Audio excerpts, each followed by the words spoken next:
Talk about the CPA exam. Do that first.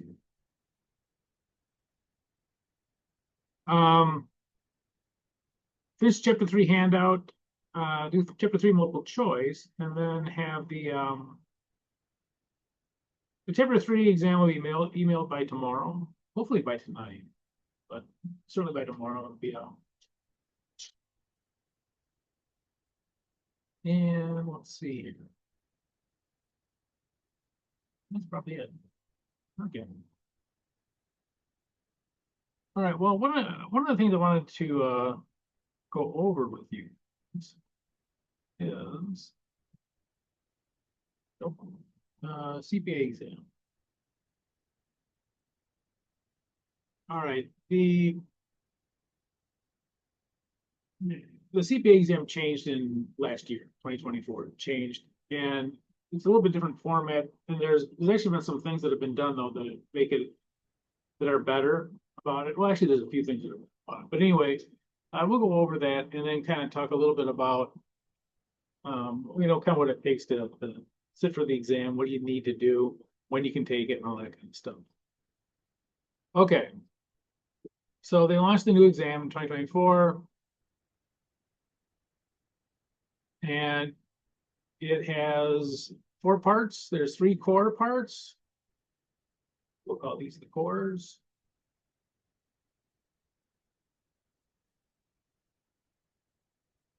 And 1 primary discipline.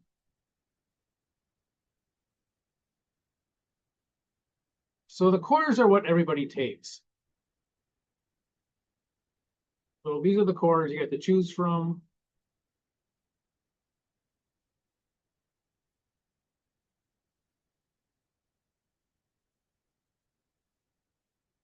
Accounting and data analysis. This is actually similar to the auditing, the consulting area.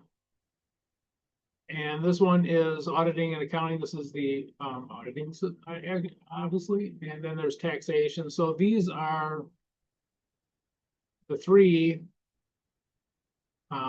areas that everybody must take. Now, you have the choice of 3 other ones, and they're basically a continuation of these up here. So these are the ones you get to choose from. And they basically line up with what CPA firms do. Business analysis and reporting, that's the accounting side of it, but it also could be the consulting. Information system and controls, that's auditing, and tax and compliance, that's the tax area. So those are the 3 areas that CPA firms usually make their money. And so those are the 3 areas you can actually choose to specialize. Now, the CPA license is exactly the same for everybody. So it doesn't matter which one of those you pick, your license is going to be exactly the same. And it's a very, when you get the license, you'll be underwhelmed by it. When you pass the exam, you get this big plaque thing. When you get the license, it's this lousy looking little, looks like a library card or something. But anyway, you have to pick one of them. So any one of these, and quite honestly, I think that's a good thing because it kind of gives you the idea to specializing in it. And you can go into other things like taxes and things like that. It's not a bad idea. In fact, of these 3, I'd say probably taxes is a good one to go into. And the reason I say that is that taxes goes through everything. In auditing, when you do audit someone's financial statements, you're going to run into tax rules because there are tax expenses based on the tax rules. So in large companies, a lot of times they'll have all kinds of tax stuff going on. So taxes is a good area to go into, even if you don't want to go into taxes, if you want to go into auditing, because it obviously when a CPA firm does taxes, they want you to have taxes. But if they do auditing, taxes is a good one to have because you'll understand the tax rules. And consulting oftentimes has tax involvement. Tax implications can be huge in different decisions. So it's one of those ones that kind of goes through everything, whereas the other ones maybe less so. Auditing, kind of goes a little bit into taxes, but not too much. and somewhat into consulting, but the taxes is a good one I think to go through. But you can choose any one. If you want to continue on with the auditing, you can go do that. You can continue on with the accounting or the consulting side too. So it's good that whatever interest you have, I would encourage you to go through with that. So let's go back here.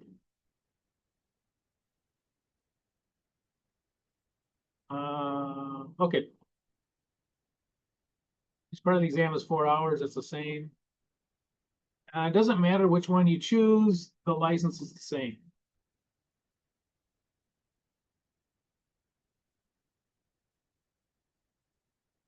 Technology is increasingly used by a lot of spreadsheets and stuff like that are on their rubber whole thing. Okay, now sitting for and passing the exam.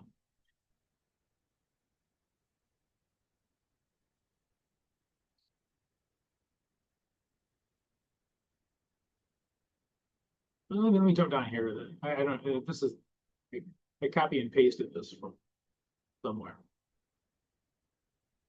Credit hours for the CPA license is 150. And in the past, you had to have the 150 before you could sit for the exam. That has changed for the better.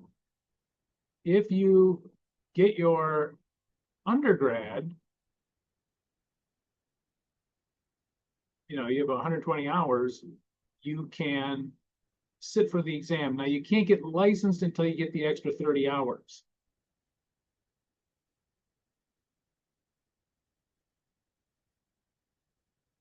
Okay, so you can sit for the exam right when you get your bachelor's degree. And the reason that's so good is that now when you're going through and getting your master's degree, you can also be studying and taking sections of the CPA exam so that when you get your master's degree, it's very possible you could already have passed the exam, and then it's just a matter of getting your work experience in to get your CPA license. So that's a big benefit, because it used to be you had to, so people had to go through an extra 30 hours, that 30-hour requirement before they could even sit for the exam. So that was kind of a problem. And a lot of times when people would get their advanced degrees, they would start working, and it's harder to study for the in the field. So a lot of times it's more difficult to find time when you're starting a new job and all that kind of stuff to sit for the exam. So it's very possible though you could sit for the exam and pass it before you graduate, before you get the 150 hours, I should say. Okay. It tells you here how many hours on the undergrad and how many blah blah blah. They still list this one. Been here for a while. I'll tell you something funny. When I passed the CPA exam, you didn't even need to have a college degree. You had to have it's very minimal requirements. You had to have like 15 hours of accounting or something like that. 15 hours of accounting and like 6 of taxes or something. I can't remember. And business law and tax, like 6 hours of business law and tax. Then 3 of business. Anyway, it doesn't matter, ancient history. But you didn't have to have a CPA. And there were actually CPAs that weren't that had never got a degree. Now, and then obviously that's changed now. So you have to have a degree. You have to have at least a bachelor's degree to sit for it. So you can't just get 150 hours and not have a degree. It has to be, you have to have a degree. So you can get a bachelor's degree. And by the way, that hours requirement, as long as you have all the accounting classes and that to sit for the exam, you can take. So it doesn't matter if you came from something else. Maybe you were a sociology major your first year. When I first started college, I was a history major. Those all count. Those courses all count towards that extra 30-hour requirement. So it isn't necessarily, you don't have to have a master's degree to sit for it. It's a 150-hour requirement, and anything counts for that. Ethics exam required, yes. Work experience. Yeah, weird spacing here. 1 to 4 years, generally 1 year if it's auditing, and if it's other things that takes a little longer. CBE requirements every 2 years, 80 hours.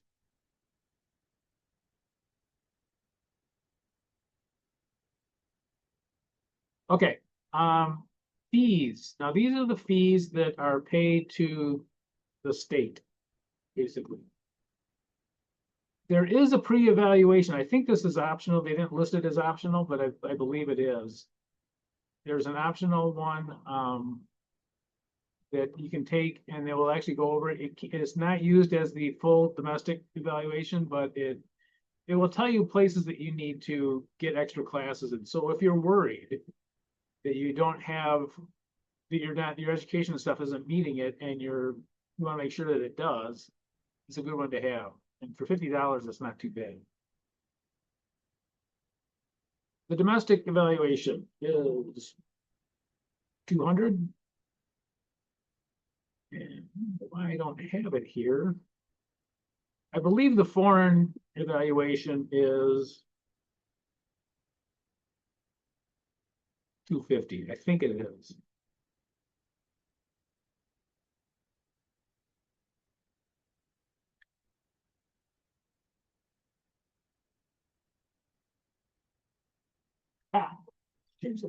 And if you do have foreign credits, this isn't, $50 is cheap. It may knock off, you may be qualified to sit for it. So, I've had students that say, well, my other degree is at, from, I got it in Mexico or something like that. I would say go ahead and do it. For $50, that's way cheaper and way quicker than, even if it saves you one class. I mean, that's, $50 for one class. Like, you can't beat that. So I would say go ahead and do the foreign evaluation. And we have had students that have gone through and done the foreign evaluation in previous university I taught at, that they were basically approved for it to sit for the exam. And but anyway, so even though it is more money, I think it's still 250. Actually, I couldn't find it on there, but I would say go ahead and do it. So that's if you to make sure that you have the education requirements. Okay. The fees, and I believe these are the most current ones. I actually didn't find this on the site. I found this somewhere else, and I think that they've raised I think the one that's actually on the site is for Illinois, I think is not up to date. I believe these are the actual fees for it. Registration fees for the exam.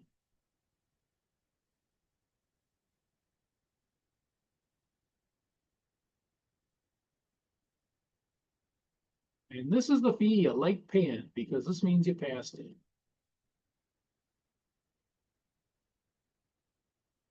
And so you can pay for all 4 sections. You get a little bit of a discount there. It's $30 a section if you take all 4 of them, and it went down. And those fees are basically for the testing area. They give you I know it's but there's like fees for the Prometheus, the testing area, and then there's also fees for the exam itself.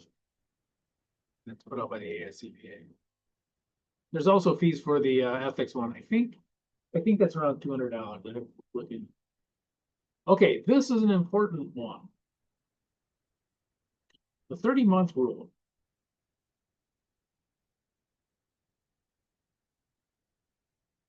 The 30-month rule is important because it lengthens the amount of time that you have to pass all 4 parts of the exam. You used to have to do this in 18 months.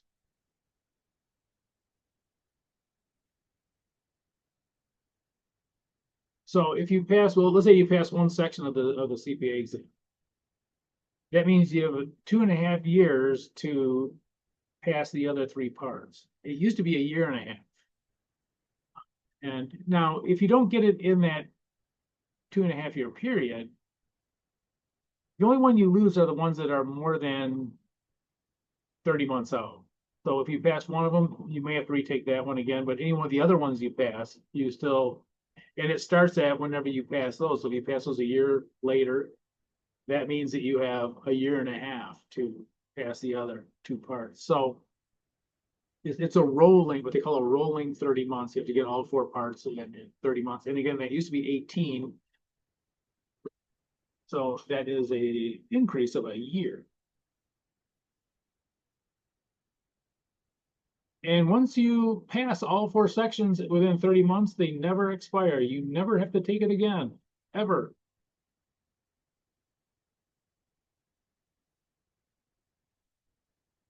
So even if you don't get your license immediately, you never have to sit for that CPA exam again.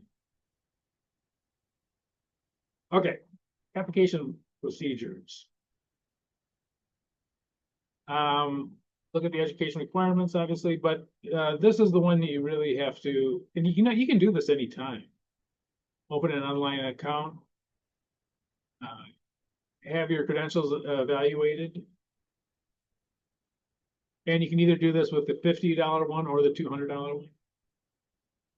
You're gonna have to submit all your transcripts. Okay.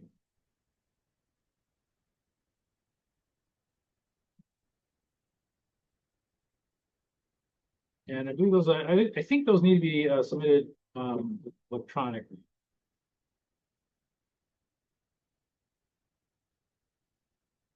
And here you get your approval for sitting for the exam, or you get a letter saying what you need to do to sit for the exam. Okay, this is the second area you have to.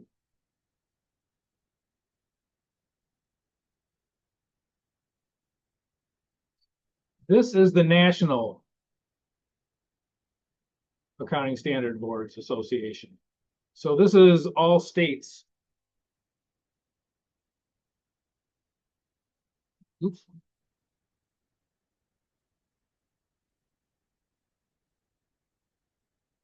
And they're the one that handle the actual sending out of the exams and all that. So you're gonna pay your bill for the exams, they send you a coupon payment, you have to pay this. And this is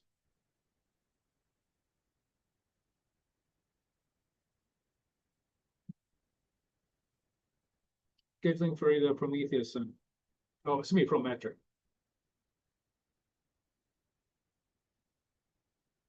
Okay, the Prometric Center, this is, I have to check and see if this is still a hassle. It used to be a real hassle because people would sign up to take the test and all the slots would get filled up. And then invariably, more than half of those people would not take them. And so you would kind of stand in a queue, you know, you keep calling in and logging in and trying to get a bit. I'm not sure if it's still like that. I hope it's not. But if you do miss your scheduled time, you have to reapply for it. It isn't like you have to pay the fee and reapply for it. So if you do miss if you say, okay, I can't take it at that time, you get back at the end of the line, you pay $40 and go through the stuff to take it again. Fees are not refunded. So there is a penalty for not taking it when you say you're going to take it. Now, the nice thing is you can plan, hopefully, get slots open when you can plan. And what I would tell people to do is, if you are planning on taking it, try to sign up for those slots early because they do fill up. So the earlier you can set up when you want to take it, the better. And you're going to study for the exam between 6 and 8 weeks before taking it. And it's a very intensive study of the CPA exam.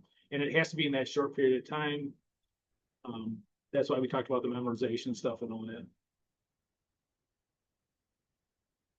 Okay, blah, blah, blah, blah, blah. And applying for your license, that's usually done after you get your work.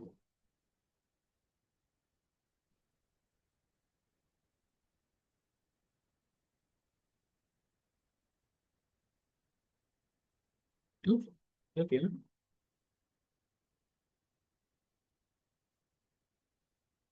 That's the end of it. Okay. There's one more thing I should put on here. I'm going to tack this on the end. Maybe you should put it. You will need to take a CPA review.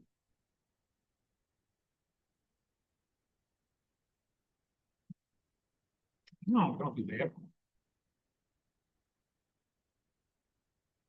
Why is it doing that? I hit bold.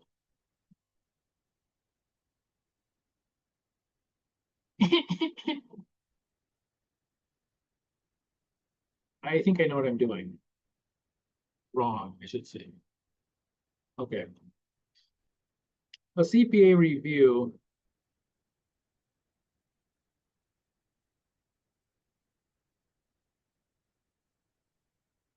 is highly recommended. Oops.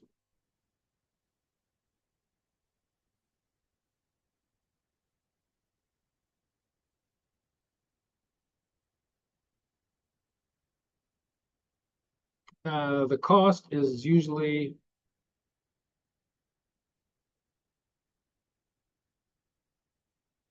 say 1,500 and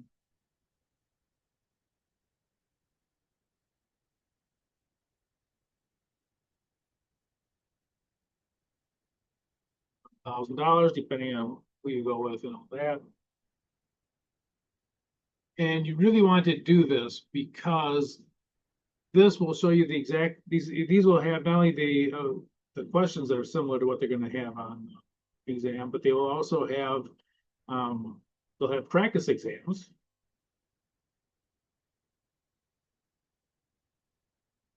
And these practice exams will tell you areas to study.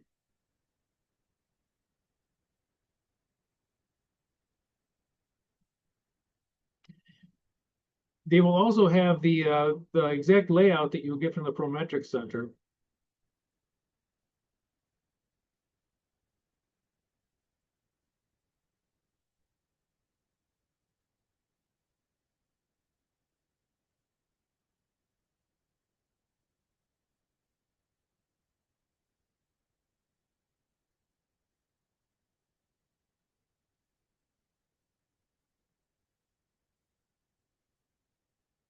Counter.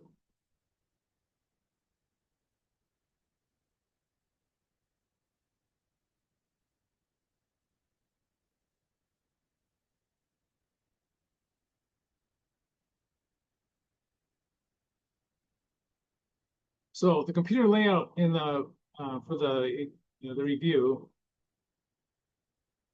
Oh,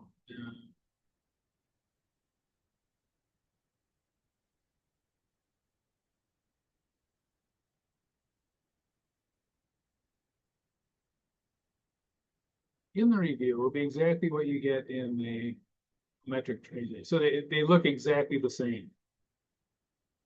The Prometric layout is actually given to all pretty much anyone who wants to see it, and it'll show you exactly. And so all the same stuff that you will have while taking the exam will be there. I can tell you that they when you go to the Prometric Center, they first of all they take everything off of you. You can't have a phone, nothing else. They that all gets put in the locker. Then you go you sit down at the computer, and with the computer you're going to have, it's not like this, but it would be a dry erase, about the size. You get two of those. And I would suggest that you take one of those to write down all your memorization stuff, especially for auditing and taxes and something like that, that have a bunch of detailed stuff to it. I would use one to write that down so that you run across a question instead of trying to think of it.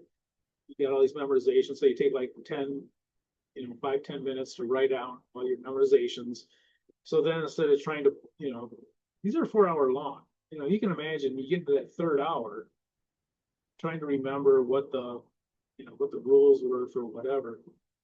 So if you write those all down on there and then use the other one for your calculations and things you have to figure out. But you have your memorizations on one, and then on the other one you have your calculations. That seems to be a good way of doing it. And one of the reasons why you do the memorizations is that so that you can do things. You don't have to sit there and try to reinvent the wheel and think about how it works. So anyway, you pretty much need it. There's a number of these out there. There's Wiley, there's Gleim, there's a few other ones. Our book, our textbook is the same person that does the Wiley. I don't know how much that is.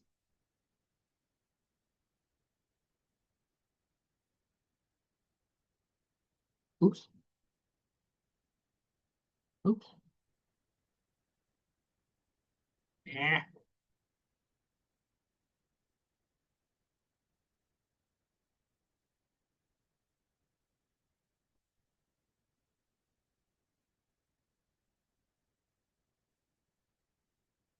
So the textbook, our textbook author also does that.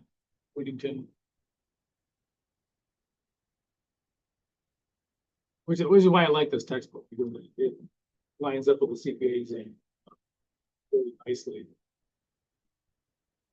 Now, I can tell you, I used to teach a CPA review. I used to do, actually, I did all four parts at one point. But my specialty obviously was the auditing. Um, the auditing is some of the accounting stuff.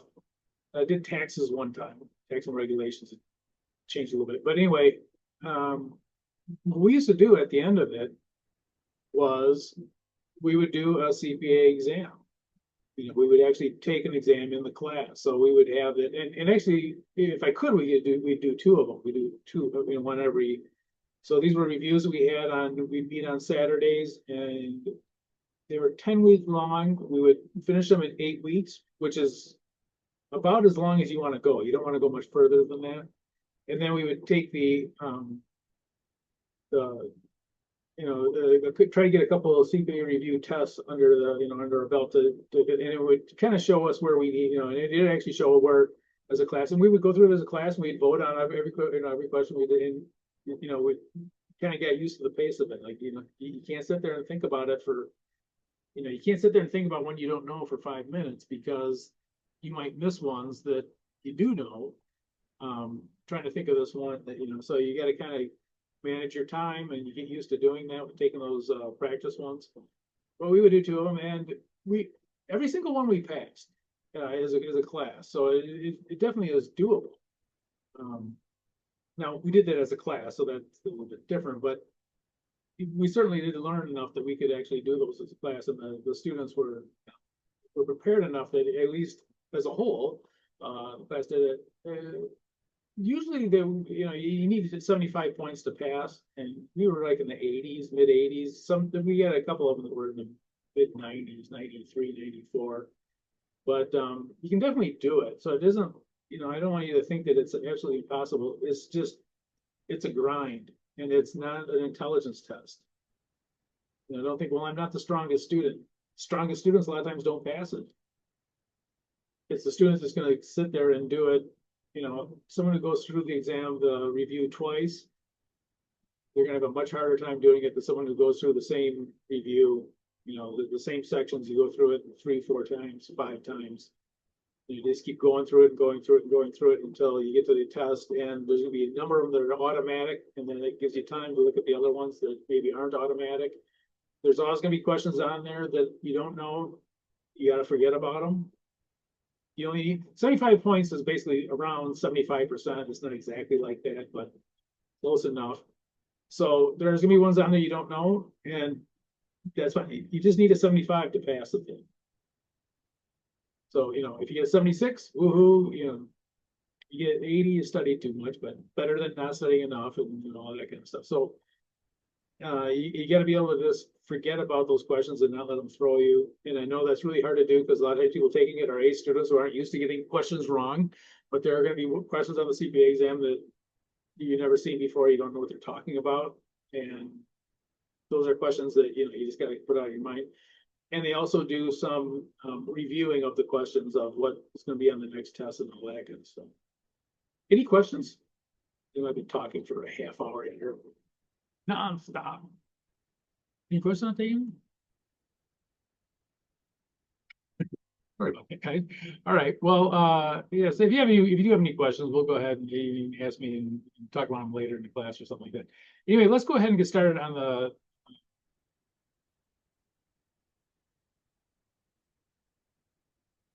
handout.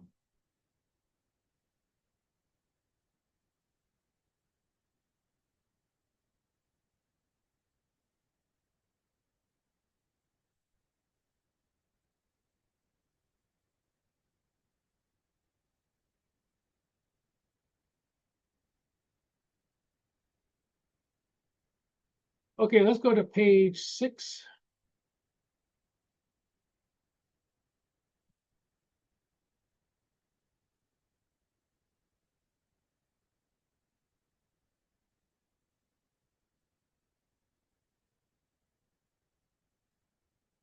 Employment interests of family members and close relatives.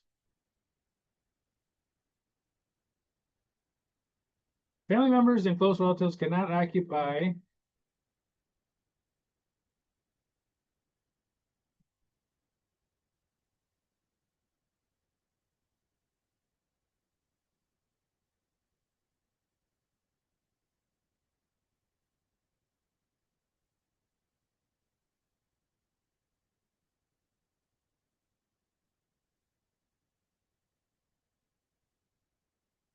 key financial positions. Same as before. Key financial positions.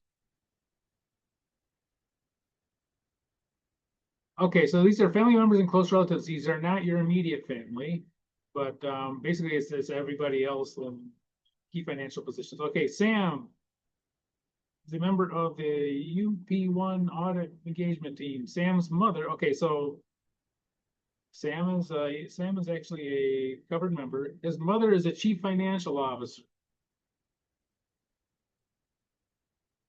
Is Sam in violation of the independence rules? Yes. Yep. It's a key financial position. Mary is a member of the UP2 Corp audit engagement team. Mary's father is the director of design. Is Mary in violation?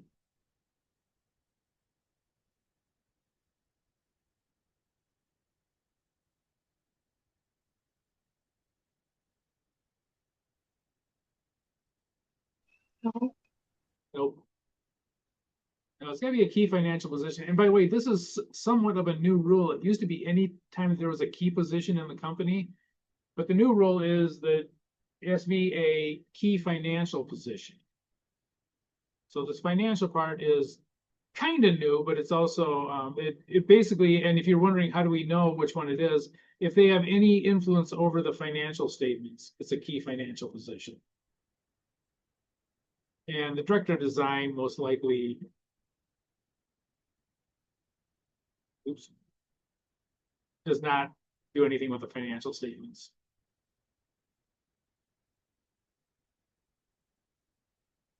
Okay, so this is the one for non-covered members. Okay, so these are the rules that apply to all these other people. You know, all these people who are not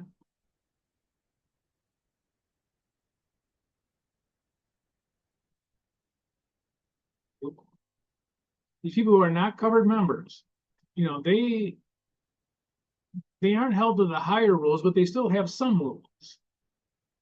So these people, how are they, you know, what rules do they have to apply? You know, do they have to stand by? So anyone who's not a covered member,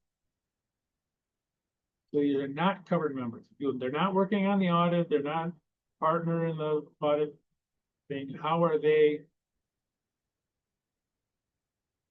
Financial interest.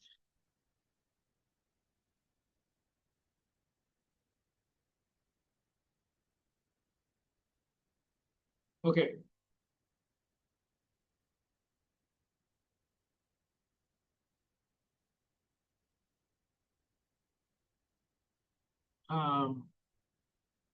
No professional staff members.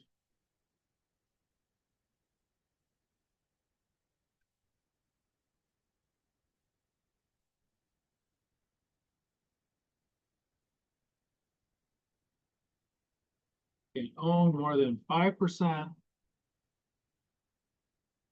of a client.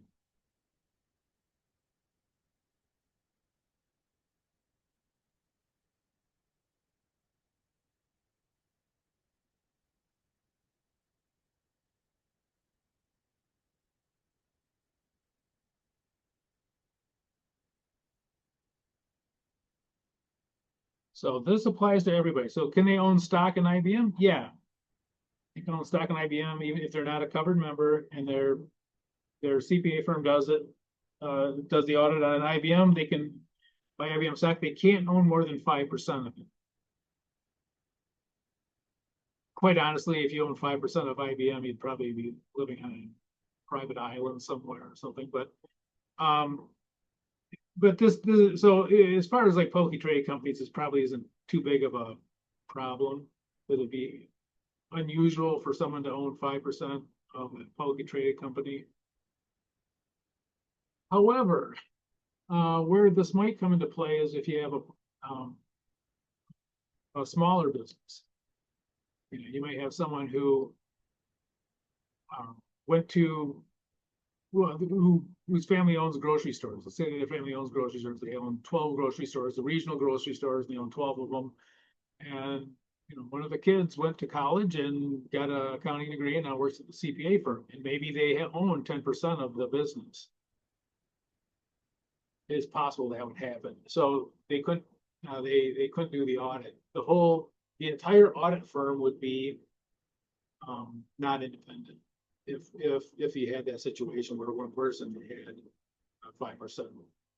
So they would have to go to a different, the family business would have to go to a different CPA firm. And I've actually heard of banks requiring a second audit because stuff like that has happened. All right.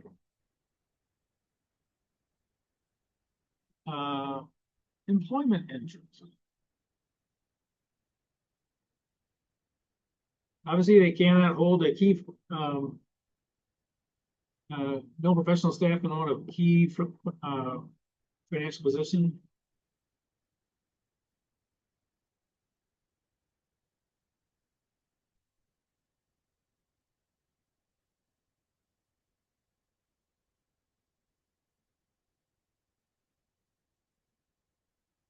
Okay, so say hold.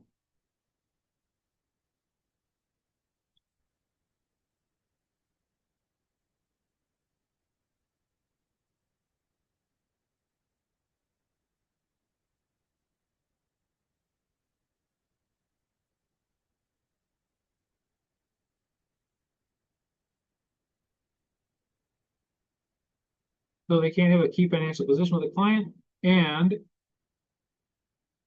no professional staff member can be on the board of directors.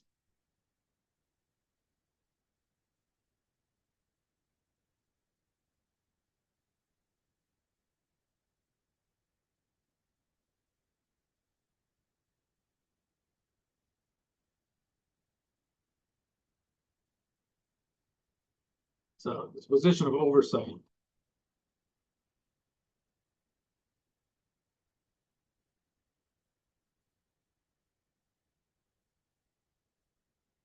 Okay, so it isn't that those people don't have any rules.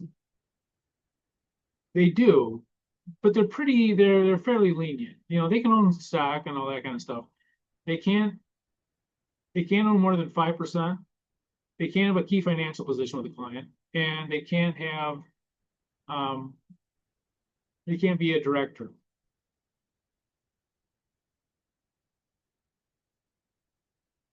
Okay, on here, James is a senior auditor for a CPA firm that audits IBM. However, James is not a covered member. Okay. James is an ordained minister and recently set a position on IBM's board of director as a spiritual director. James is not on the audit committee. Will James' position impact the CPA firm's independence?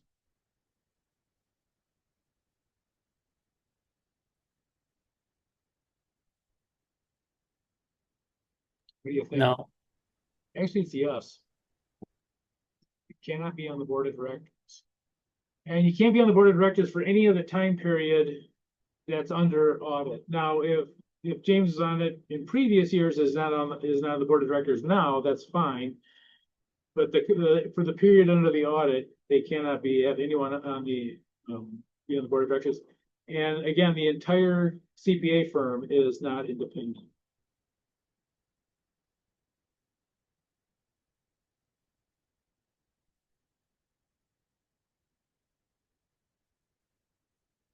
Okay, other independence issues. Past professional fees.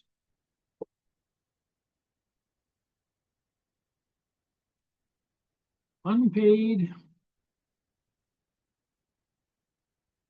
fees to the CPA firm.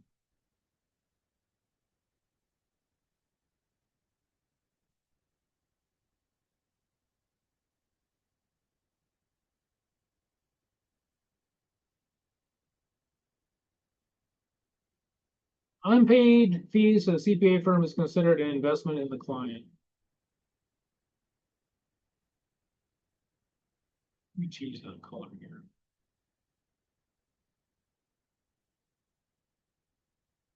And the reason it's considered an investment is now if the client hasn't paid your fees yet, maybe, oh, we don't have the cash to do it, blah, blah, blah, whatever.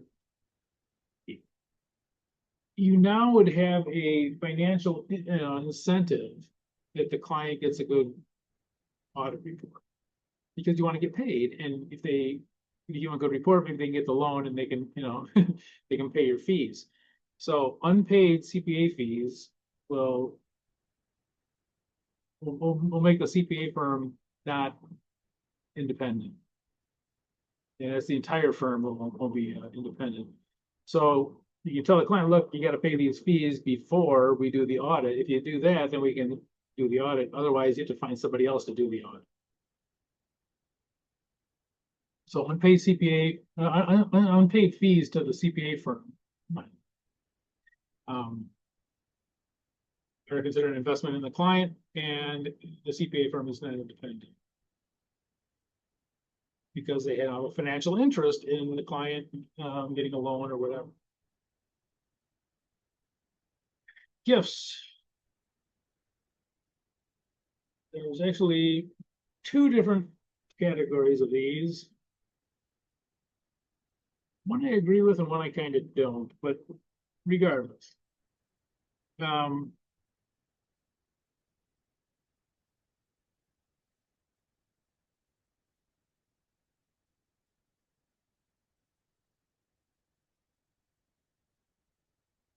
The first one is they're allowed if they're clearly immaterial.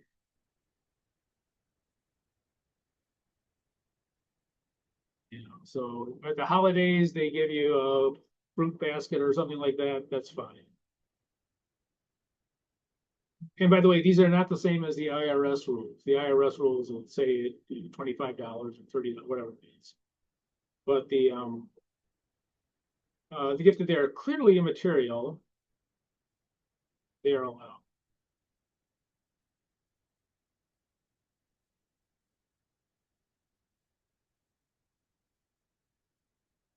The second one here is a little bit trickier. If they are appropriate, the circumstance.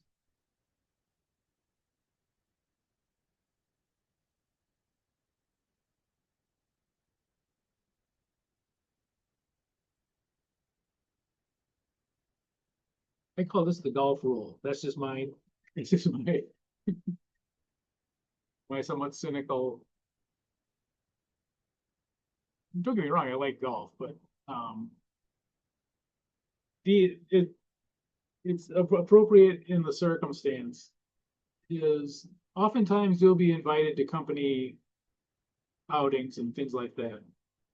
The CPA, by the way, the CPA firm will also often be mingling with the upper management of the client. It's very common.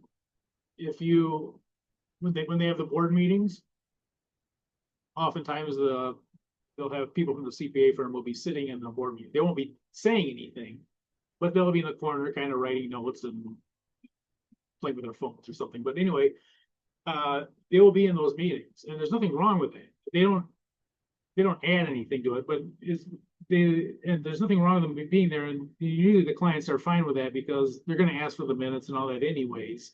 So why not just have them there? And you don't have to worry about any stuff. So anyway, they'll usually sitting in the spectator seats will be CPA members. but they'll also get a lot of times invited to different things, holiday parties and all that kind of stuff, and golf outings. Now, some golf outings are fine. They go to a normally priced course and all that stuff, but some of them are very expensive. And green fees can be thousands of dollars.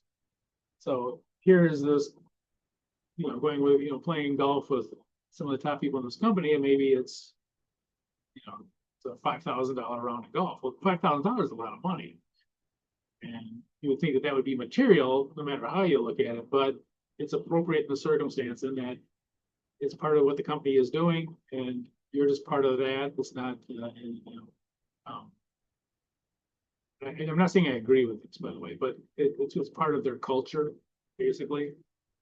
So that's, and that's mostly for US companies.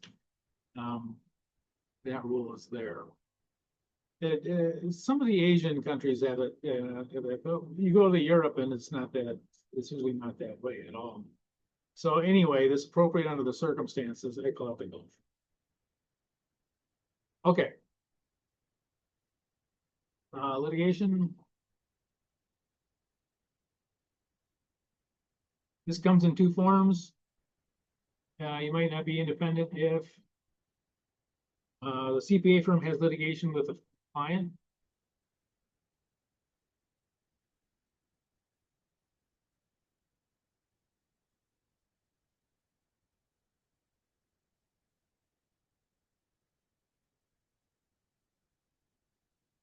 The second way it could be is that the CPA firm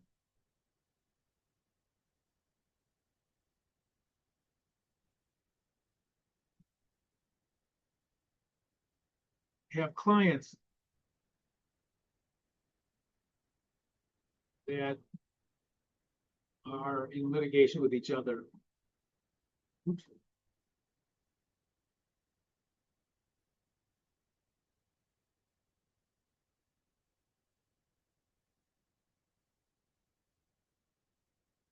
Hey, I invented a new word.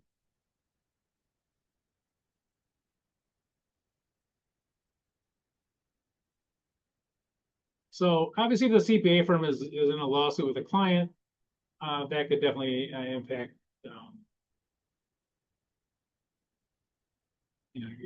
their independence. It's also possible that they have clients that are litigating each other. Now notice that you have a fiduciary duty to both of those. And it could possibly be that you get a subpoena from one to the other client.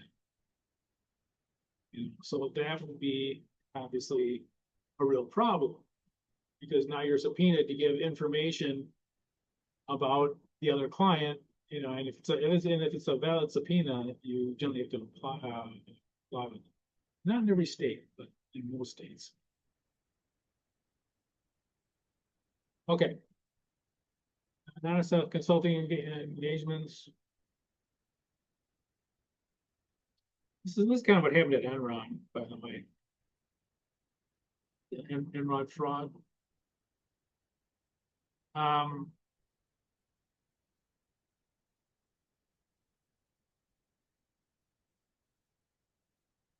Consulting services may have an impact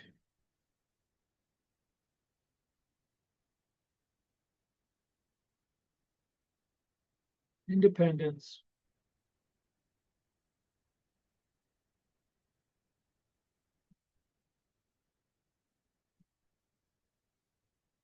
the auditors.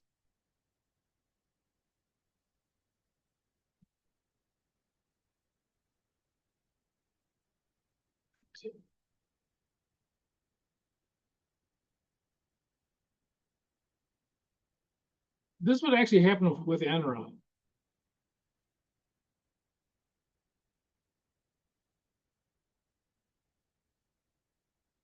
And this is kind of the weird thing about the Enron case. One of the weird things, but was that they made these. I don't know if you guys have gone into this in your classes, but with a very studied case, the Enron case, Enron was losing money. The consulting part of Arthur Andersen, which was the biggest CPA firm in the United States by a lot. The consulting side of it set up these joint ventures where they could park all these losses. So they would stay off the Enron books. So they say, okay, well, Enron's not really running these. Who would they have running them? They had their directors and stuff like that running these joint ventures, which were just, it was just fraud. It's basically fraud. Anyway, the auditors knew about this, but didn't feel like they could say anything because it was their own consulting people had actually helped them to set these up and to word them in a way that what they claimed would not show these losses on the financial statements. But obviously, these were not, it doesn't matter how you word them, but they were fraudulent. And the ironic thing is, the consulting part of Arthur Andersen continues on. Accenture, the big consulting group, that used to be Arthur Andersen Consulting. The people that actually did the fraud were able to continue on, but the audit, the CPA side of it was wiped out. But anyway, again, it comes back to the consulting overshadowed. And by the way, the consulting fees would be like, 80 million compared to the audit fees, which were 3 million or whatever. So the consulting part was huge and the audit part was very small. And you didn't want to threaten your $80 million. Okay. So longer do we have? How much more of these do we have? Oh, not too much more. Okay. Reporting illegal acts.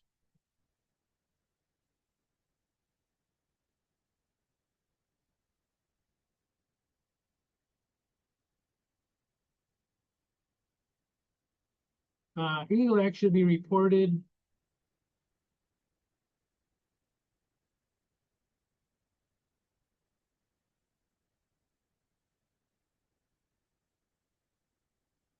and the board of directors.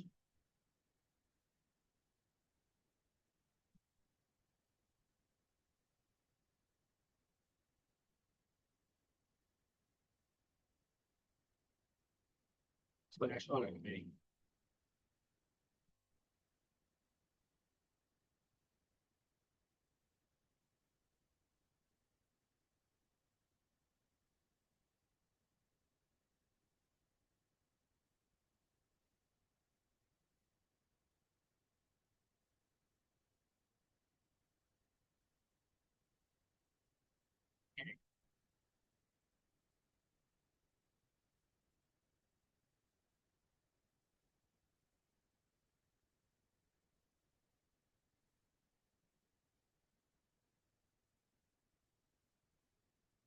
All right.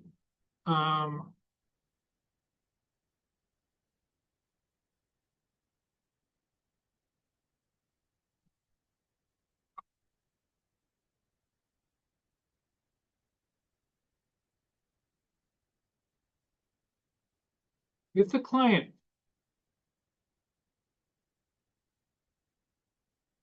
fails to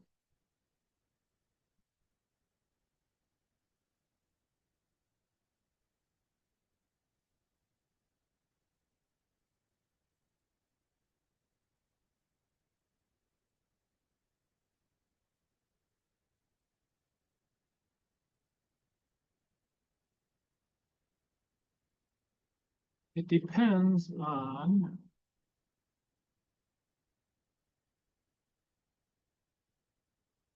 there's two things.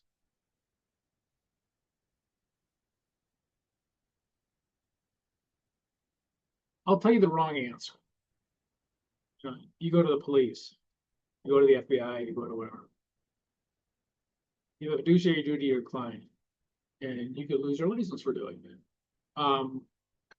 So the appropriate action, okay, so you tell them about this illegal act, and you realize you're not going to do anything with it, and maybe it's serious.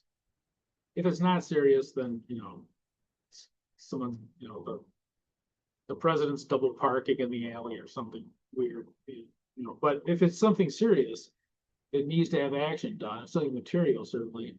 Um, what do? You realize you're not going to do anything. And this could be, obviously a real problem. So you got a client. It depends on if they're an issuer or a non-issuer. So if they're non-issuer private, it's much more tricky. So I'll show you why. Okay, so if it's a non-issuer, I think that's one word. So if it's a private client, and this is the worst cop out you can find, but it's what you have to do, and that is you get a lawyer.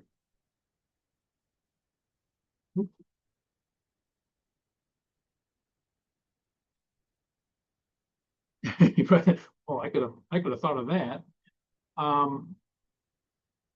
Okay, so if it's a non-issuer private client, you get a lawyer. And the lawyer will tell you where you stand, if you need to contact, who you need to contact, what you need to do to basically cover yourself as the auditors, because you have knowledge of it. The legal term is scienter, knowledge.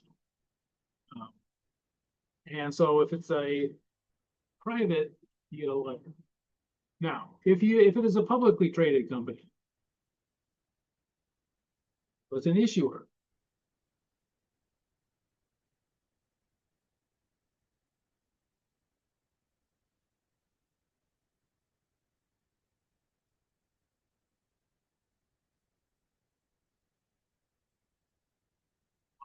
Okay.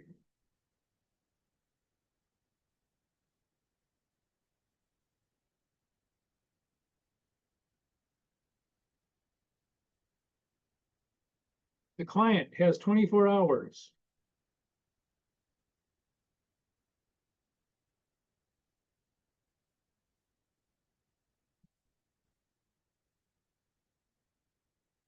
and 24 hours to take appropriate action.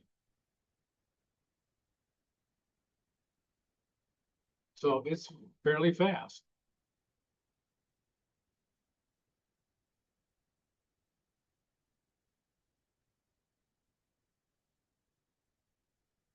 After the 24 hours,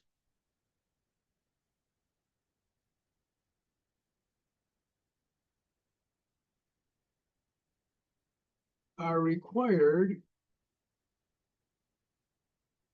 contact the Securities and Exchange Commission.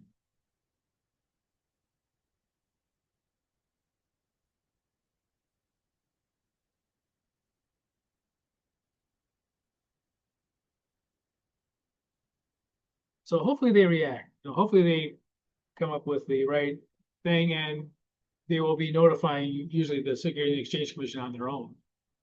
But after 24 hours, so if they don't do what you think is appropriate, and by the way, you'll be telling them this the whole time. Look, if you don't do something, we have to contact the SEC. That usually gets their attention, and they should do something about it.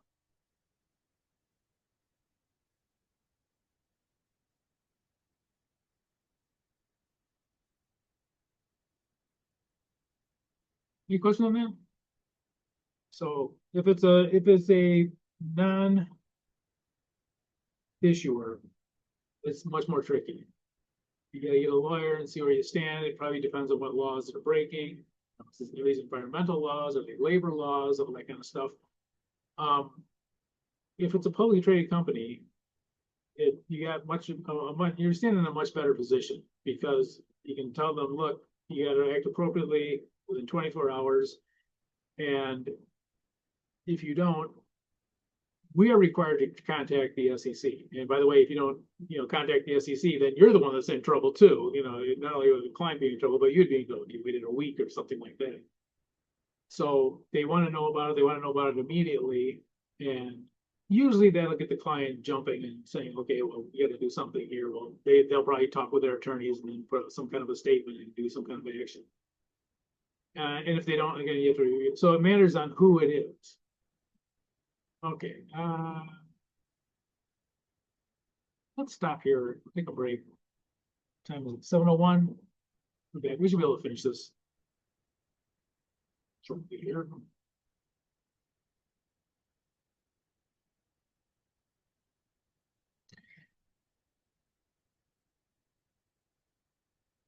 And I'll tell you what, at the end of the class, uh, those of you that still need to complete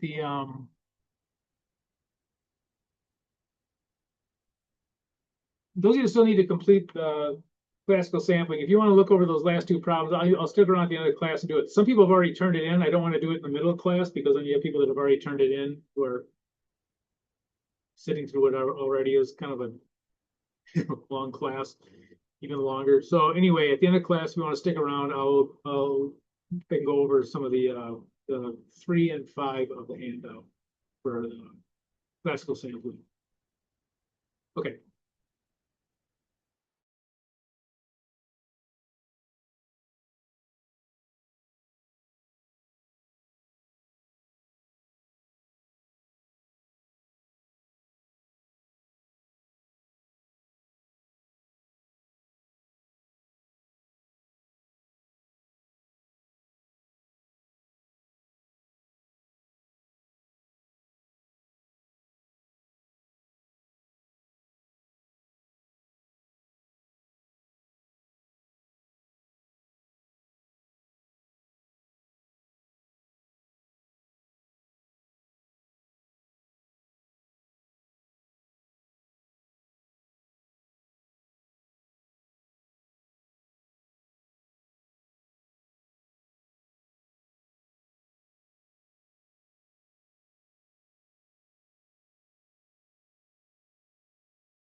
I should have said be back at 7:11.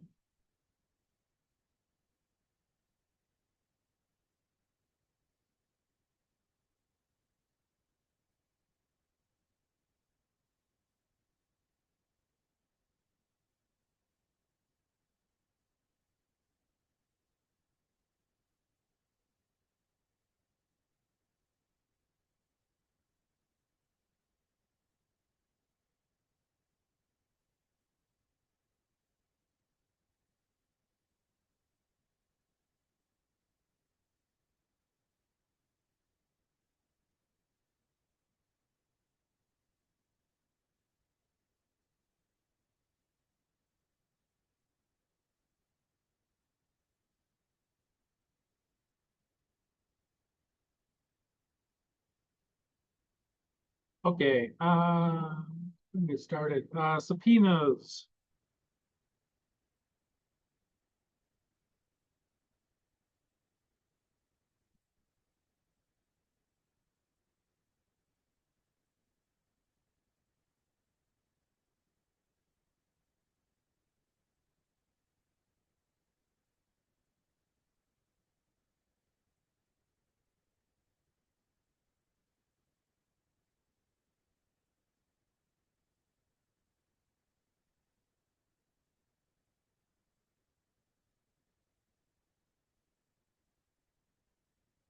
Okay, CPA firms have a fiduciary duty not to share the client's information.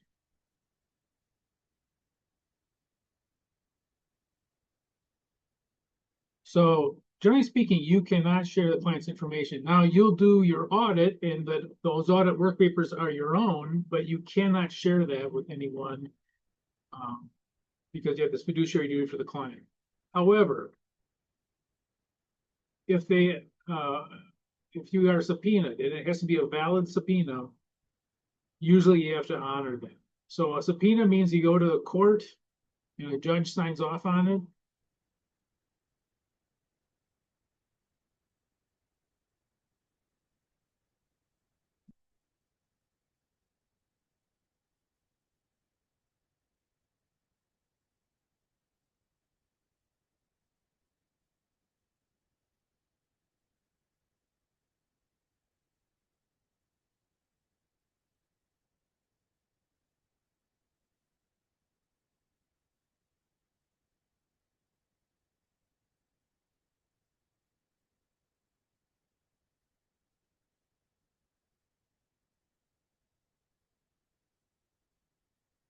And I say usually because I think in some states now they're not required. Most states they are required to comply with it. Now it has to be a subpoena. It can't be a lawyer's letter or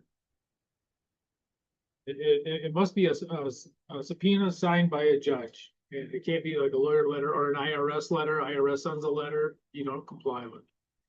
If the IRS or some other person needs to have it, they should be able to. As you go to a judge, get a valid subpoena signed by a judge, you have to turn that information over. And so only a valid subpoena is required. And in some states, even that is protected. All right. But you generally can't, share that information with others. Okay. Blah, blah, blah, blah. Questions. The auditors uncover evidence that their publicly traded client is routinely violating EPA laws. So with the evidence, the client's management and board of directors do not respond within 24 hours. The scenario should do what? See, Yep. Turn it over to the SEC. So if they don't do, you'll tell them, look, you got 24 hours. And if you don't do this, then the SEC is going to get involved and, that'll be fun.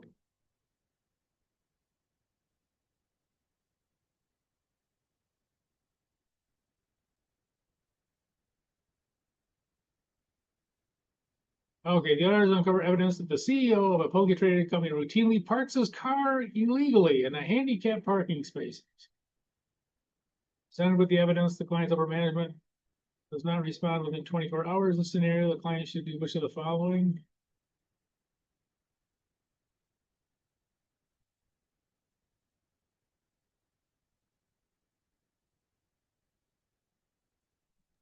Nothing. Probably nothing. It has no impact on the financial statements. It's not gonna have and well, it's a pretty crummy thing to do. Um, this is probably not something you're gonna bother the SEC with. So there still is the idea that something is clearly immaterial to the company, that those things are not. Now, in some cases, and actually, I think for you are required to turn that over to upper management and the board of directors, even if it is not consequential. And I think that comes about because of problems in the past. But basically, all illegal acts must be reported to upper management now and the board of directors if it's a publicly traded company. If it's not publicly traded, you're not under those requirements. But you generally don't have the option of not reporting that, because people in upper management, even if it's small, they may want to, they can't have their CEO in handicapped spots and have the press jump all over. So, okay, contingent fees.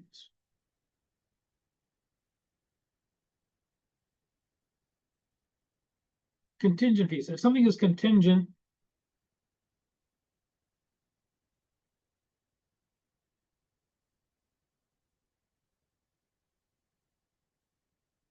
means that something has to happen.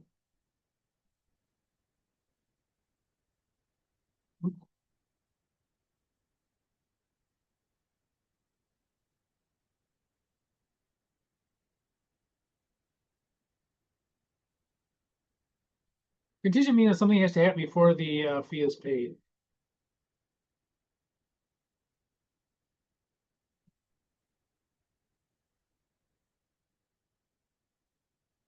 Say contingent fee. Okay, so something has to happen. So you have to, well, let me just give you a basic contingent. And if it's raining out, I'll carry an umbrella. Okay, now carrying an umbrella is contingent upon it raining. It's not raining out, I don't carry an umbrella.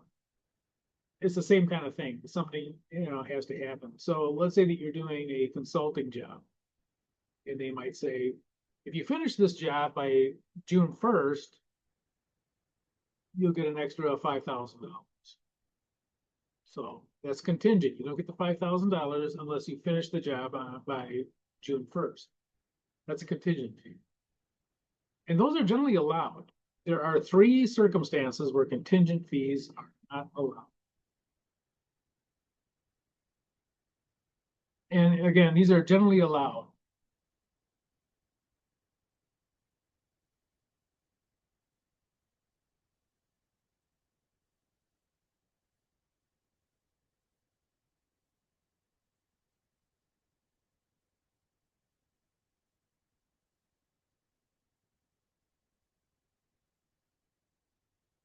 All right.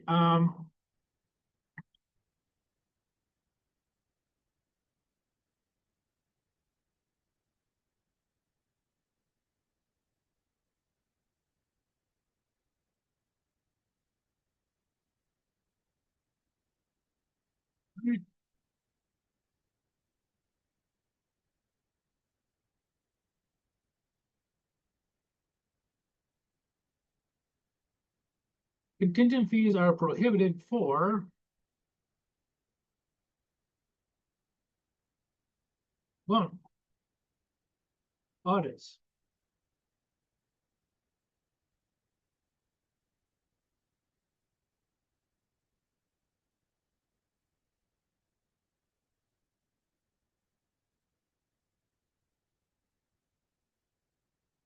2, tax returns.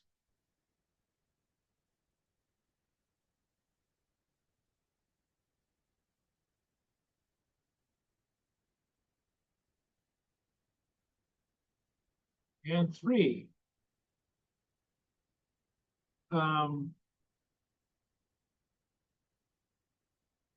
compilations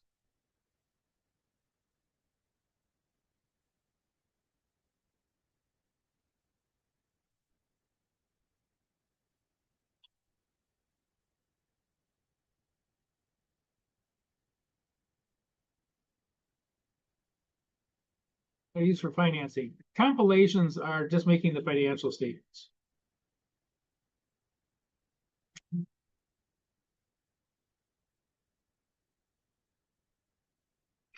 So sorry.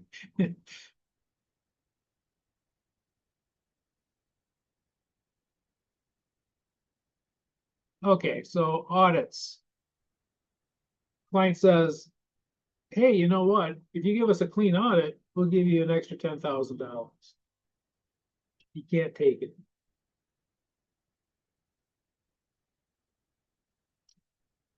And the second one here is only for CPAs, and that's tax returns. So on a tax return, they say, okay, well, we'll do your tax return, and we'll do it. We'll take 10% of your tax return of your refund, your tax refund.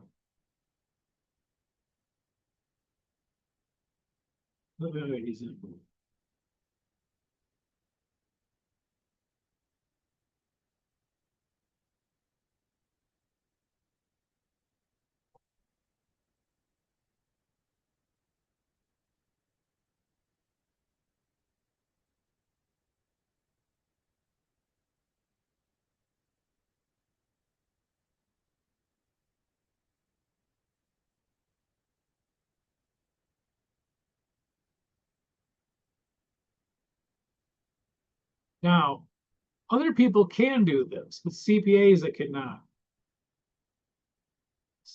Other tax people, professionals will say, oh, well, we try to get you as high of a refund as possible, and we'll take a percentage of your refund. So it's in your best interest, and we get you as high of a refund as possible.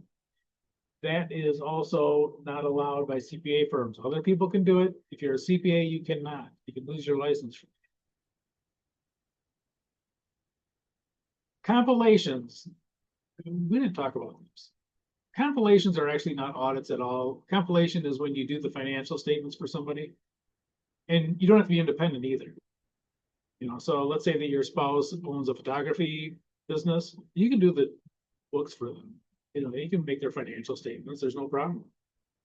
You don't have to be independent. You're just making the financial statements. However, you can't do those on a contingent fee, for instance, that has to do with getting a loan. Well, if I get this loan, we'll give you an extra $5,000 or something like that. It can't be contingent. Now, that doesn't mean you can't charge a fee. You can always charge a fee. It's just these are contingent fees. It can't be charged. So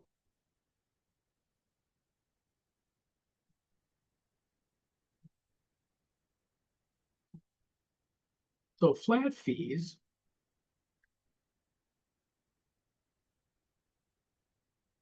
some flat rate.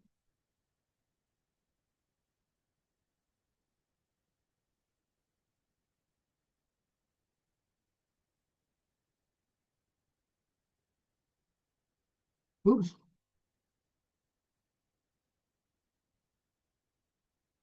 Are always allowed. So we're not saying they can't charge a fee. They'll charge a fee for everything, but you can't charge a contingent fee for these three areas. A flat fee, you can always charge for anything. Anything you go and do, you can charge a flat fee. $600 for this, $2,000 for that, whatever it is. But a contingent fee cannot be used for these three areas. All the other areas are fine.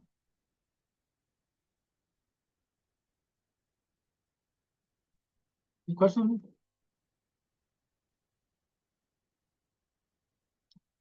I'm gonna skip these. Actually, let's see. Okay, I'll go with this. Acts that are discreditable. These are things that can get you in trouble. Not filing a tax return.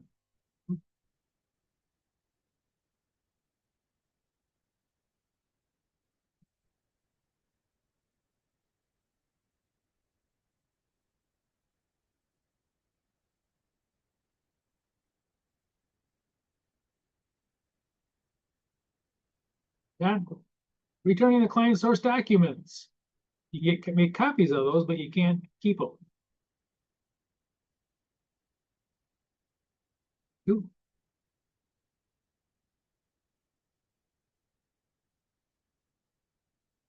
Disclosing CPA exam questions. Kind of a strange one, but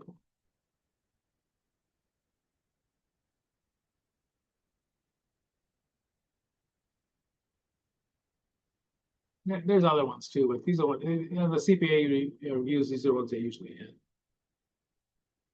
I'm going to skip these two. Referral fees. Referral fees, you got to tell the client they're prohibited for tax and for auditing. I want to get down to here because this is kind of the important one. All right. I think this is the last thing, isn't it? Oh. Yeah, this is the last thing we're going to cover. Non-attest services for audit clients. Okay, Sarbanes-Oxley, they had a bunch of problems with the CPA firms, and before the Sarbanes-Oxley Act came out, there were actually CPA firms that pretty much ran companies. I know it sounds strange, but they would hire the president, chief financial officer. They would you had CPA firms that were really deep into running these companies. And notice that when they do that, they are auditing themselves. If we suggested they put this person in as the president and it's not working out, we have an incentive not to let the board of directors know about it. So there is a problem with doing that, and under no circumstance can any CPA firm, whether you have a publicly traded or private, you cannot make management decisions. So the overall rule for everything is that CPA firms cannot make management decisions, period. Management has to make those decisions. So they have no control over making those decisions. Okay.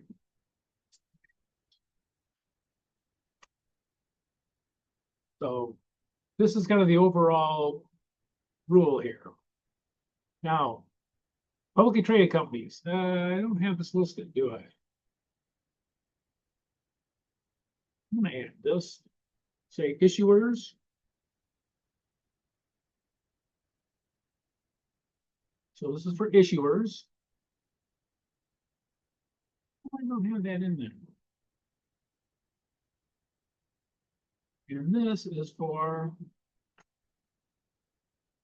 non-issuers.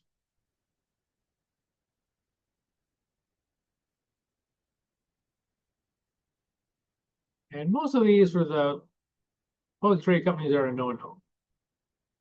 Bookkeeping. Let's go through. I'll just jump in here. Bookkeeping. No.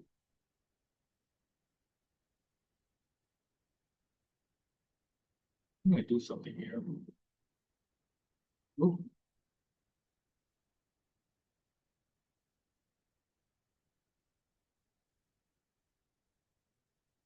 Non-issuers, yes, you can actually do bookkeeping for the client. You can't approve the journal entries, but you can make them. And their management can approve the journal entries. Financial accounting system installation. No. And the reason being, you'd be auditing the accounting system that you actually put in. For non-issuers, it's yes, and usually this is for off-the-shelf software, not their own they made. Appraisals or valuations. No.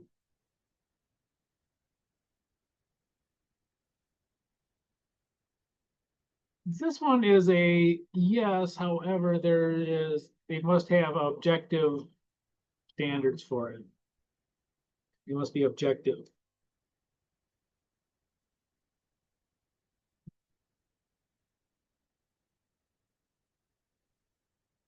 Internal audit function. No. They used to give internal audit. They sometimes would farm out to the CPA firms. which always struck me as odd because you know that would cost like 3 times as much. You know, if you're a CPA firm do the internal audit, you know, I stood that. Management human resource recommendations, generally no. Yes for, and again, you can't make the decision, but you can give recommendations. Investment services recommendations, no.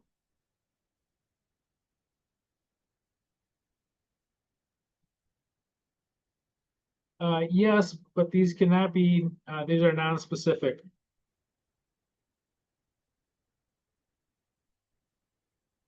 And what I mean by that is these are for generally things like allocation, like how much should we put in stocks, how much should we put in bonds.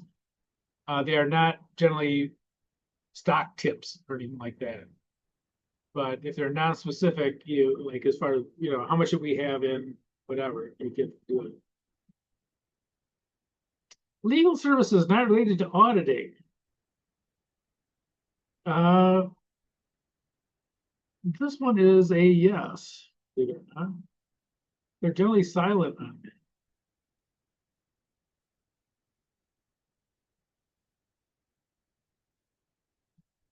Tax planning for common tax issues? Yes.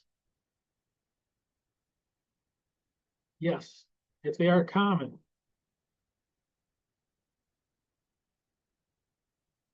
Unusual or aggressive tax issues? No, and no. And the reason being is that we cannot be a, what am I doing here? Hold on.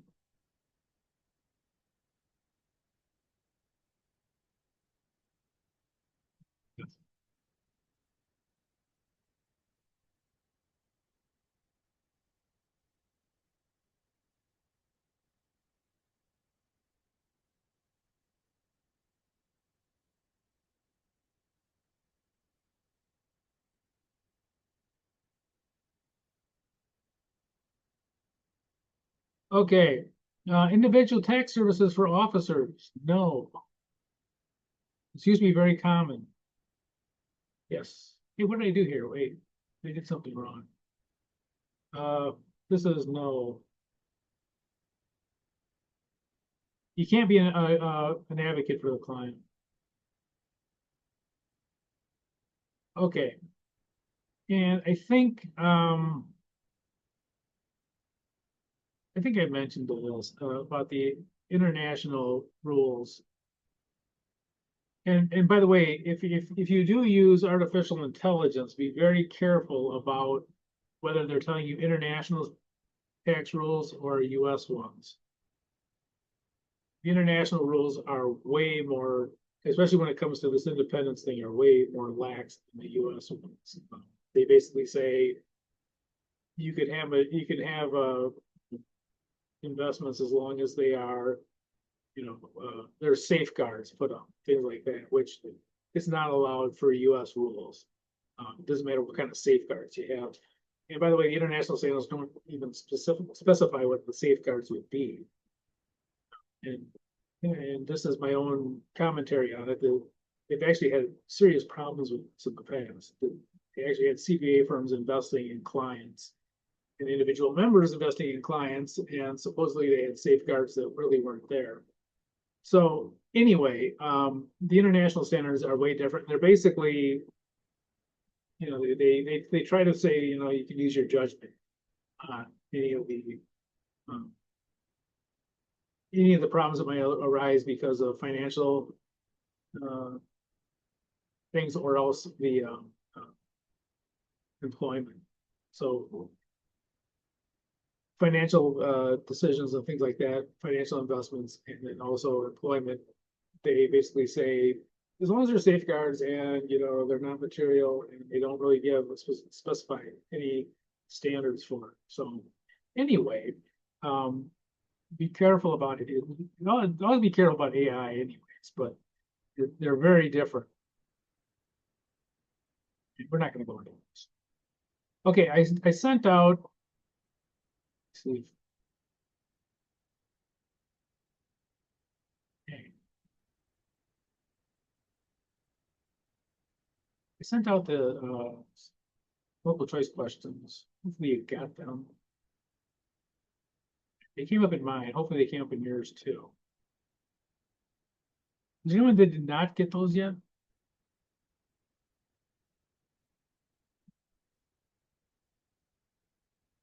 Okay, give me 1 second. I gotta go grab those for myself.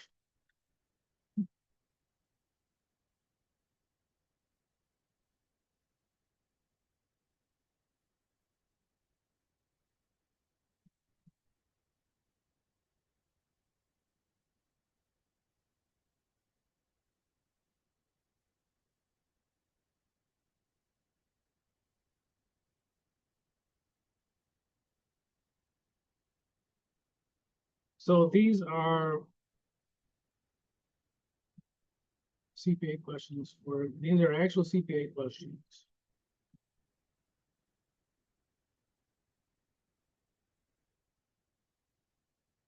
And I need to start a poll.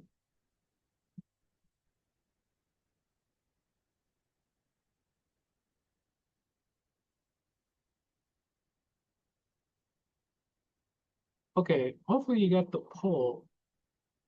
And if you participate in putting in on the multiple choice questions, you get extra credit points for doing it. And the extra credit points are if you get at least 50%, if you get five the correct.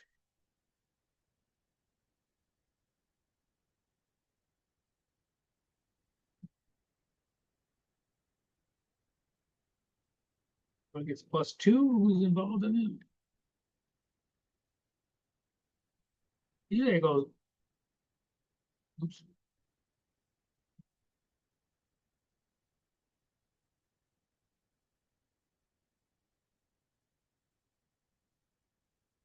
it goes 75%. Yeah, 70%. You get them all correct.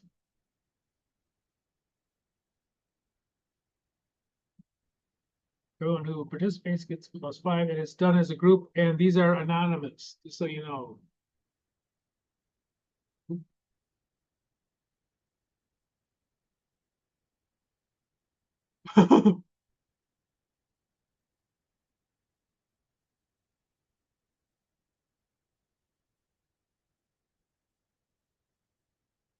It's gotta be wrong. There we go. Oh, the Y. Darn it. Okay, so anyway, don't worry that, gee, if I get this wrong, people are gonna laugh at me. They're not gonna laugh at you.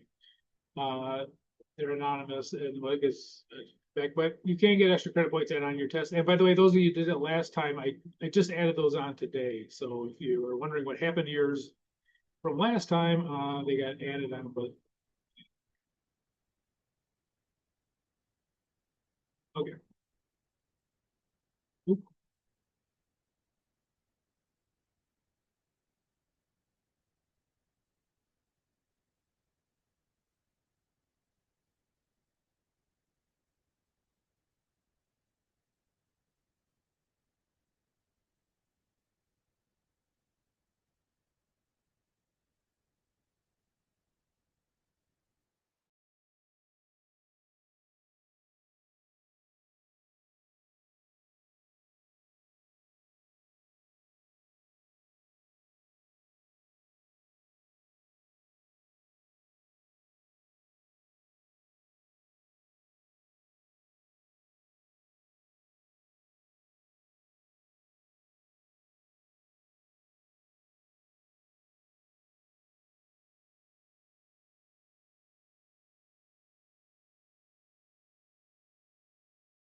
I'm sorry to interrupt. Number 7, attestation services are auditing is included in that.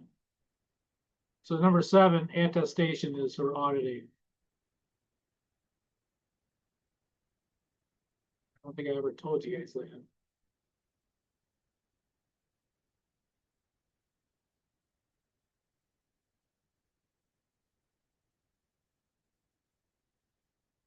There's other attestation services too, but audit is one of them.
Are there still people working on this?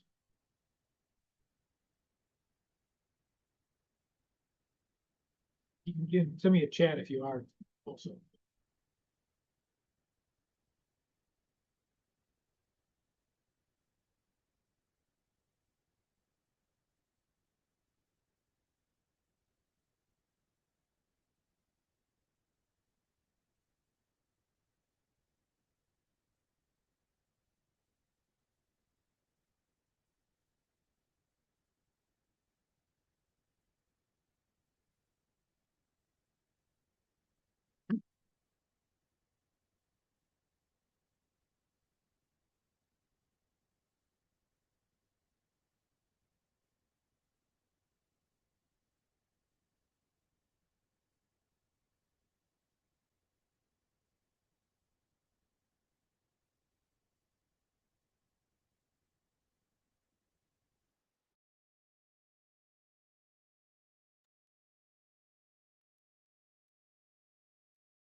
Is anyone else still working? Froze there for a second. Anyone else still working on this? I don't mean waiting, but I want to. What else is working on? Those dogs barking. Those are my dogs. Yeah, UPS delivery. These are they're $13 each. They keep your wheels from flying off your car, so it's probably worth it. All right. Anyone else? Okay, I'll go ahead and close the poll.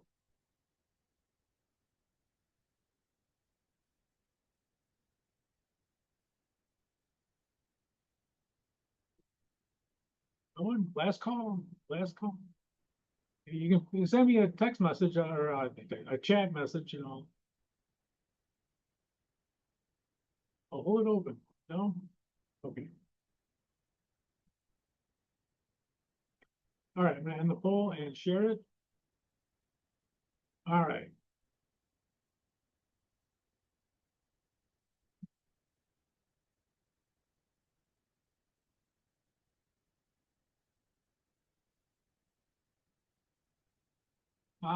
Let's see. Number one,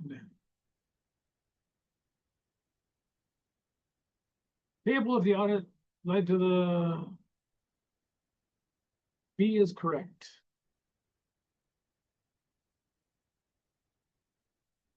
Number two, they can do all of the mean things to you except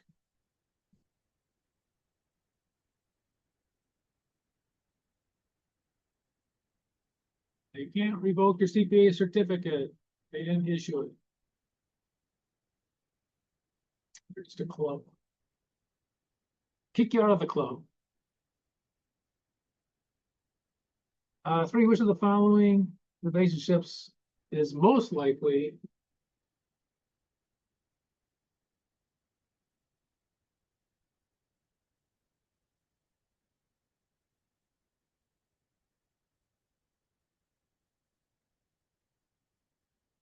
yeah.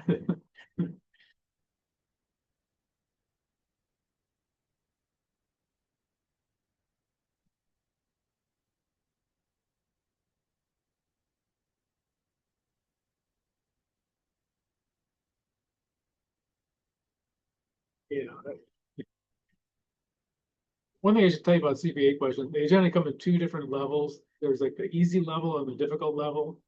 The easy levels, they count for 1 point on multiple choice, and the difficult ones are 2. So you get more points the more difficulty of the questions. My guess is that would have been a 1. CPA's father is a president. Okay.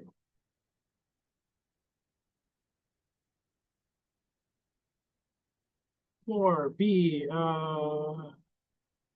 yeah, the weird thing about us is that we, independence, different than any of the other, if you're a doctor and your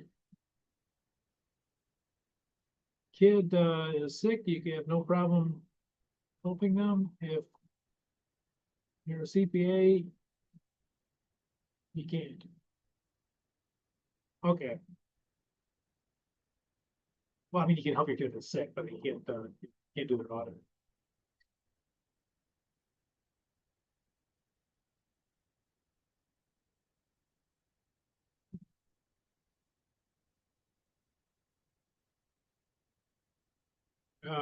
B is correct.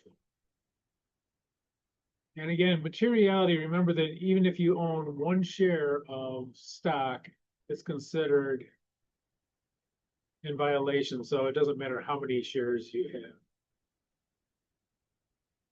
whether it's material or not, it's in violation. And that's different than the international standards. 6.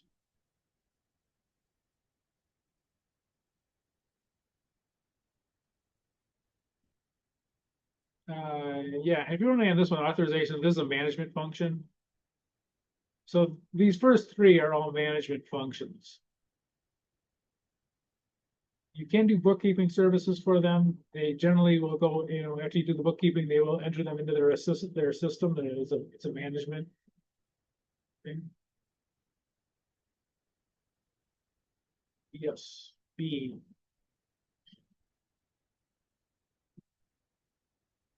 Right one, 8. Which of the following would most likely be a violation? Materiality is, if it's a direct financial interest, materiality doesn't come to play. Good. B, oh, we have a few different answers for B. Let's see here. Or excuse me, 9 is really B. Which of the 5 seconds have a carbon member be considered independent?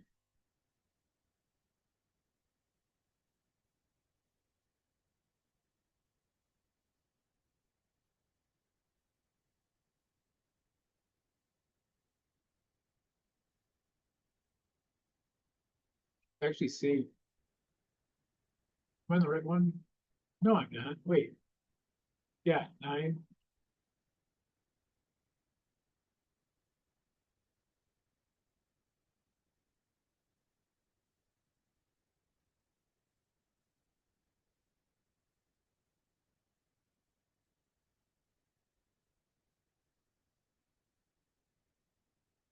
The reason why it's not B, if they were on the board of directors at any point during the year,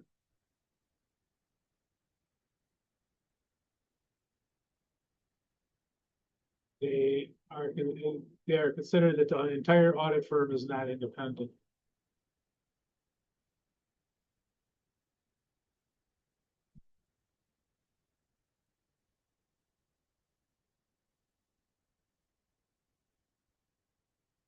And here they're making, okay. Yeah, then better be B. At least like a yep grade. Okay, so +4.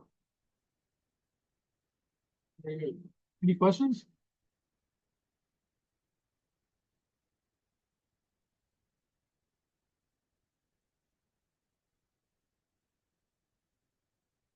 By the way, there will be a question on the CPA on the exam about this, but you gotta remember an immaterial.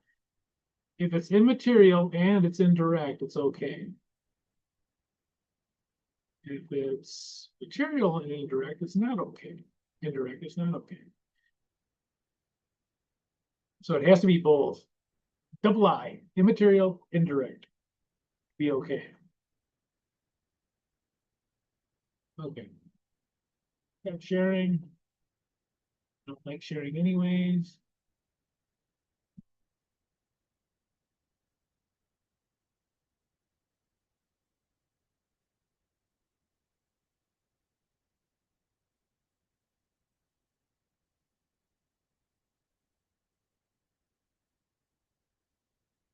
All right, so take a little more time than I thought. Okay.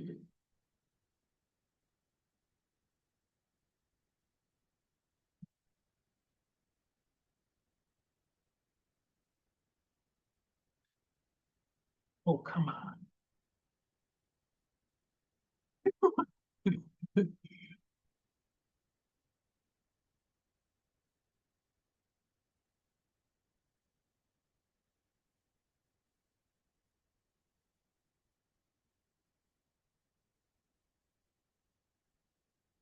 You gotta be kidding me. I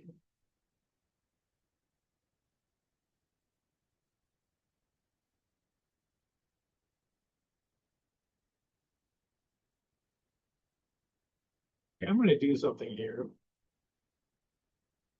Off camera, I'm going to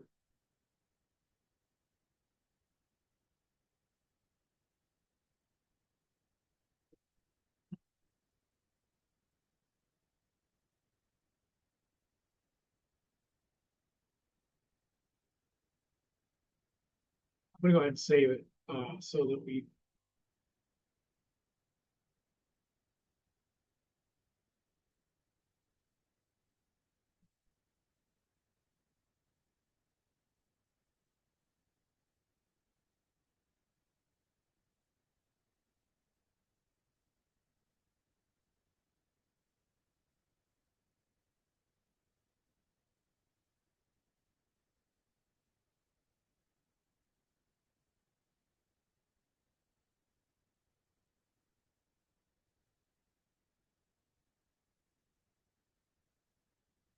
Okay, apparently it's done. Sorry about that.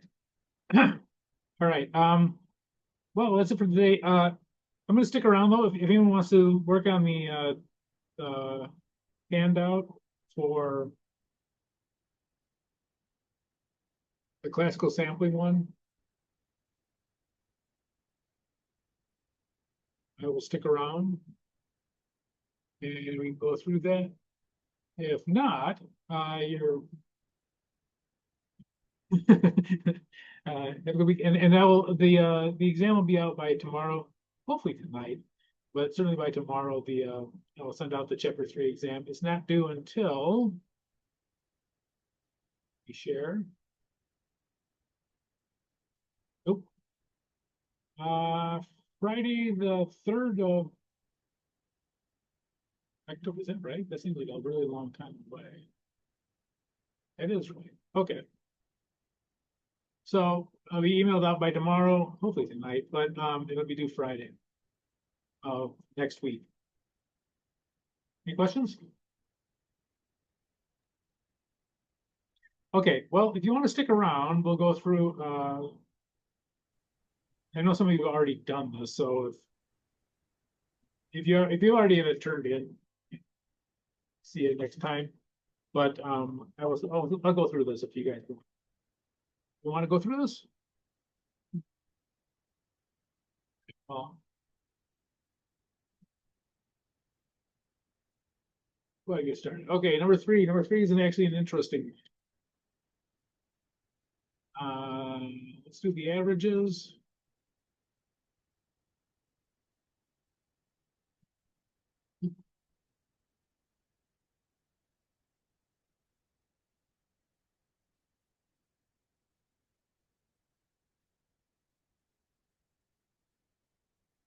Fine.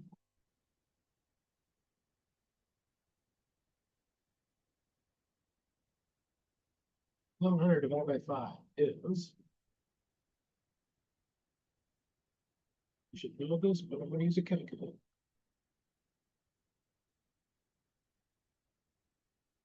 220.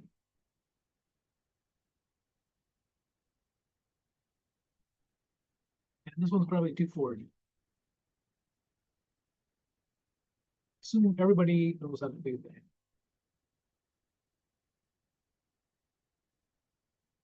Okay, so average book value is 220.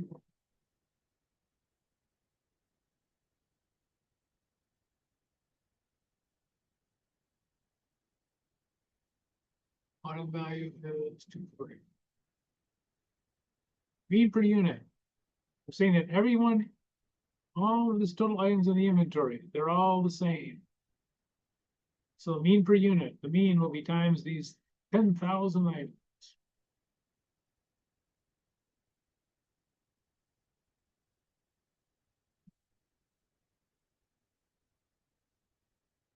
And again, we use audit average because it is. Oops.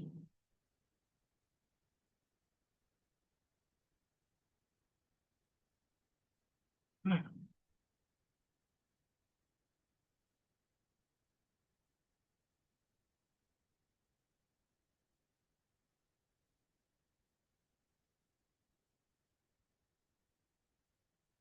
Let's give us our projected value. We're saying everyone should be the same as ours.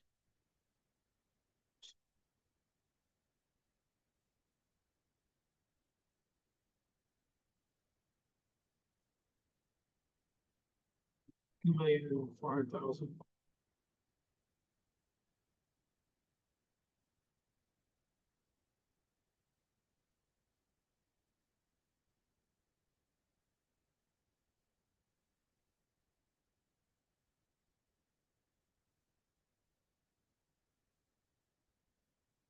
So that's our projected value.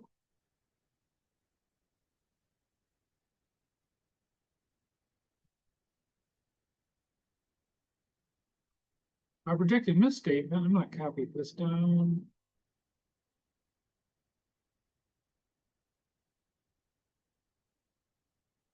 Sizes. Yeah.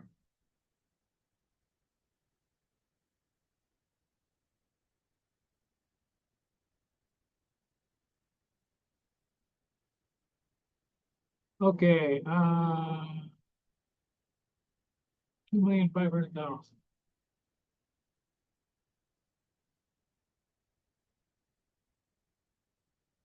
And our projected value was that. So projected misstatement would be, would that be a overstatement or understatement?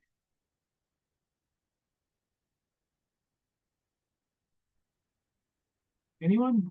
Over. Yeah. But yeah, so we're saying it should be 2,400. They're saying it's 25,000, so this would be an overstatement.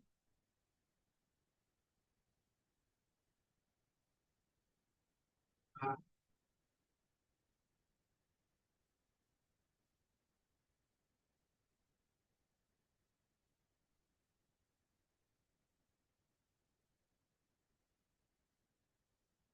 Ratio estimation, probably the better of the two, of the three, I should say.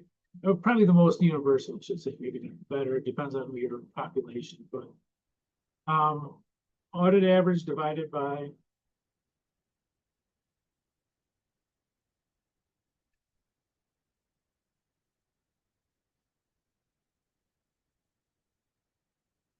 book average.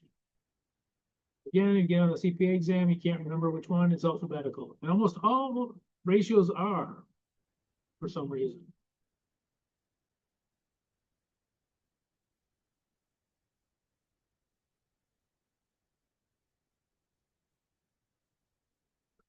And we're going to multiply that by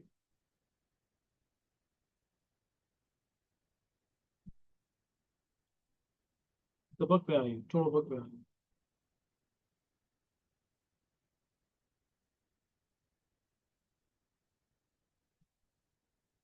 Good to see staffing, yes.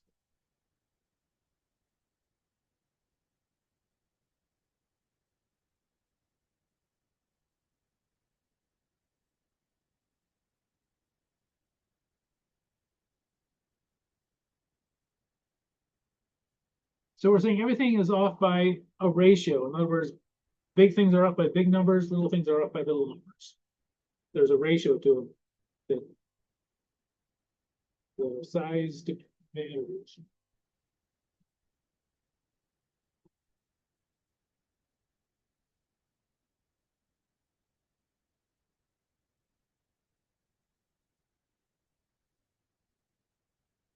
Okay, round off the nearest dollar here. So we have 2,000,007 to 7 to 7,3. Must be the projected value.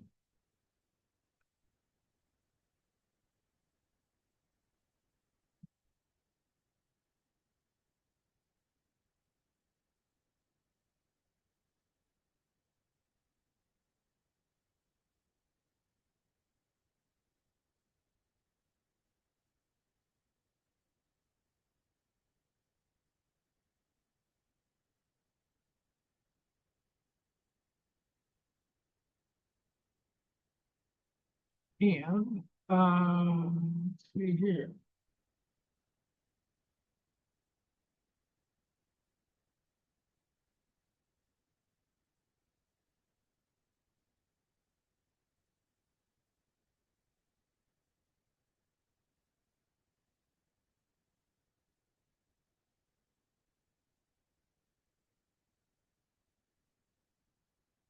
You sure he knows it's negative or not? I can't remember. Yeah, so what's the difference? Okay.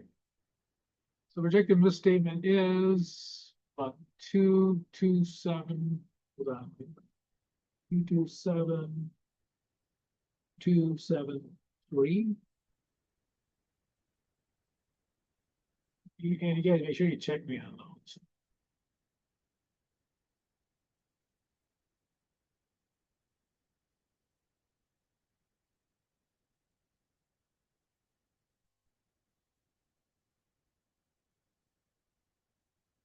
Overstatement or understatement?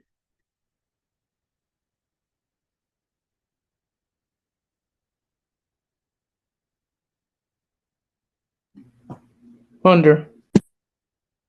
Yep. So you notice that we have a mismatch here for the two methods so far. First one is overstated, and the second one is understated. difference estimation.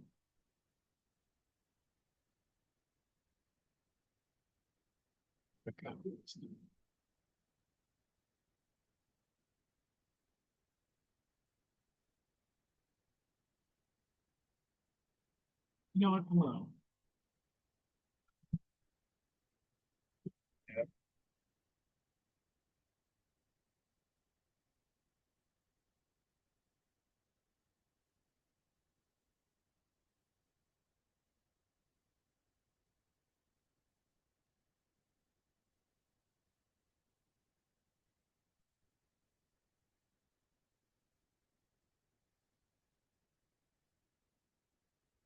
difference estimation means that everything is off by the same amount. It's sort of like the opposite a little bit of the ratio one. So we take the difference here.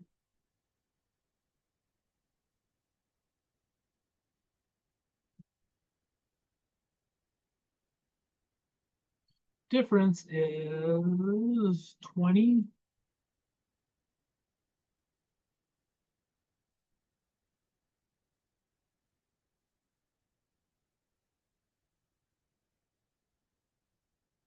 So everything is being understated by 20. We say everything should be 240 each. They're telling us everything is 220. We're saying that this is understated. And that every single item on there is understated.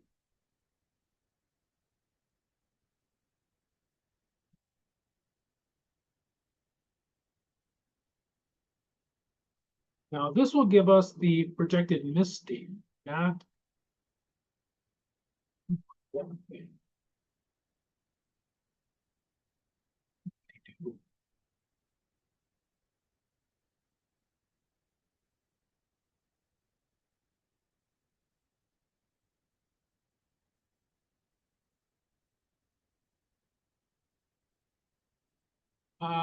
So it's what, 200,000, right?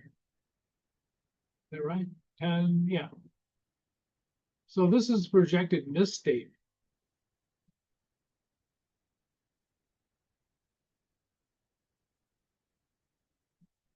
That's what makes this one a little bit strange, and then we do the misstatement first.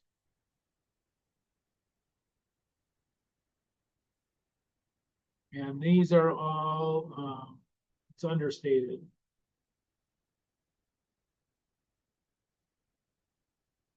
Sorry, maybe the same as I did before. So the projected value is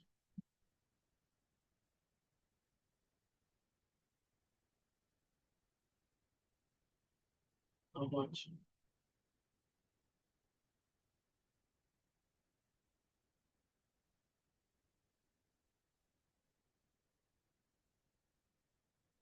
Let's see, projected misstatement is 200,000.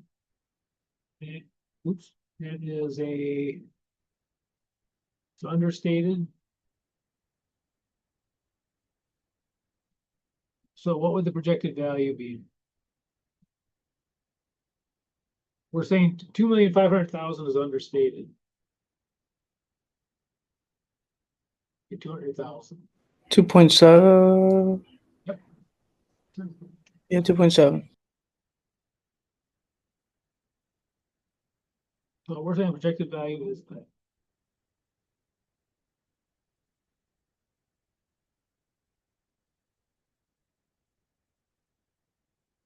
And again, one of the things I want you to try to start to get, familiar with, instead of memorizing these at the formulas or whatever, just think about what they're actually saying. Mean per unit, this means on average every one.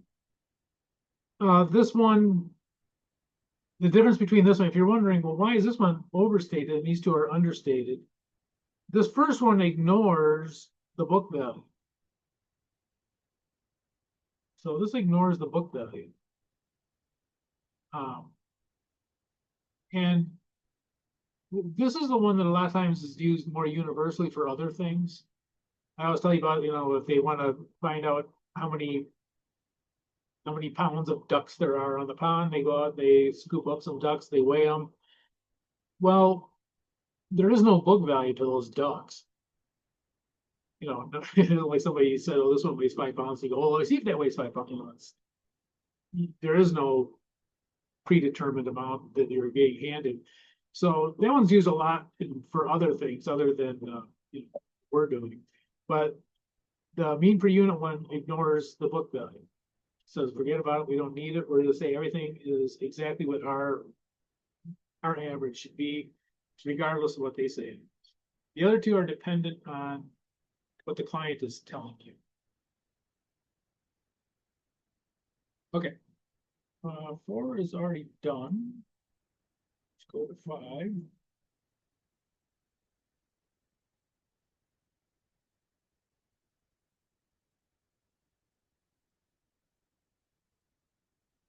Audit value is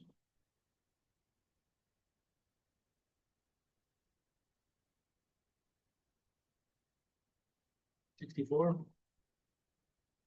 And by the way, this is, I think this one is verbatim from a CBA question.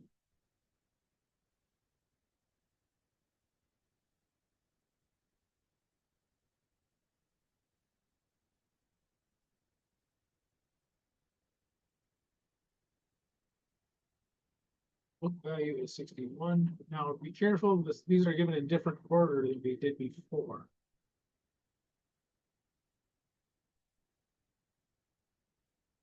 And you know, they can give it to you in any order too. So average of the book value is 61. And I put that one first just because that's probably the one you'll get first from the client. Before you do your testing, you'll get what they have and you'll do your testing.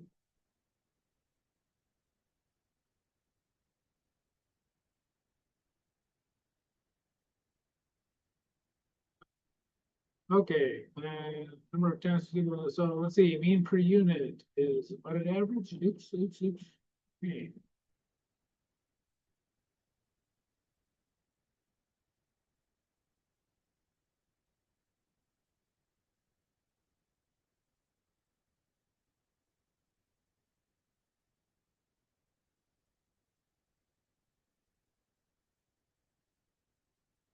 And so this one we say we don't care what youth templates it is. We're looking at our own. We say everything should be $64.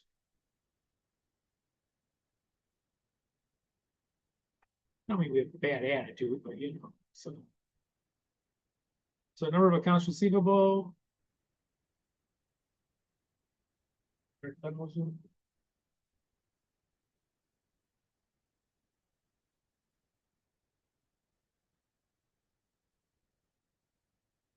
So we're saying everything should be the same as ours.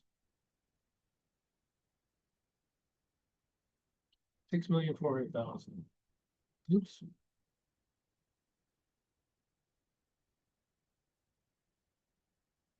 Let's try that a third time. There we go.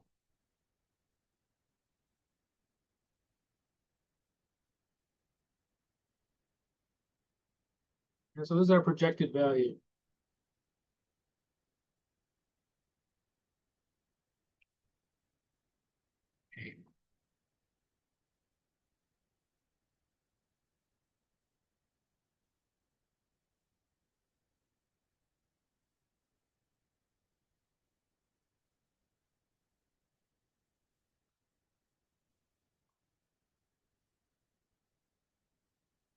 And I'll show you guys how to be lazy like me. Copy and paste. And by the way, you know, there are sometimes you're gonna, you know, you copy and paste things or just read things and you want to get it the long-term memory. Read it out loud.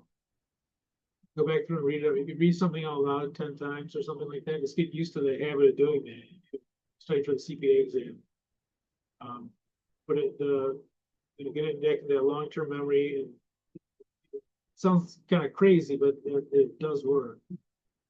Okay, so let's see the projected value. Ooh, look at this. It's almost.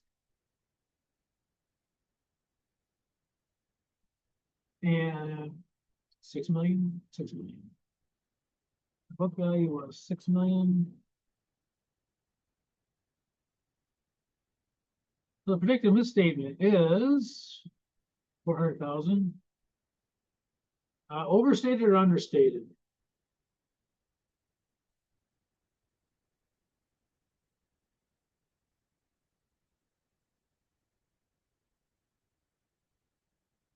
Anyone? Under. Yep. Good.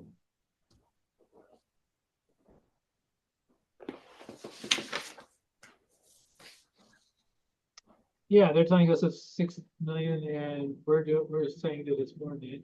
And by the way, you might wonder, well, why are they, accounts receivable are assets, why are they understating them? It is possible. Why would somebody understate, assets, that those come off of sales. Why would somebody underestimate those? Someone running a business, why would they underestimate? These are basically their sales. Why would they underestimate their sales?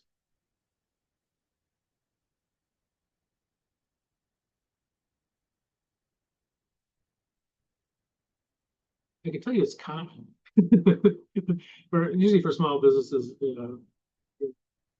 for larger ones, but why would someone underestimate how much they sold?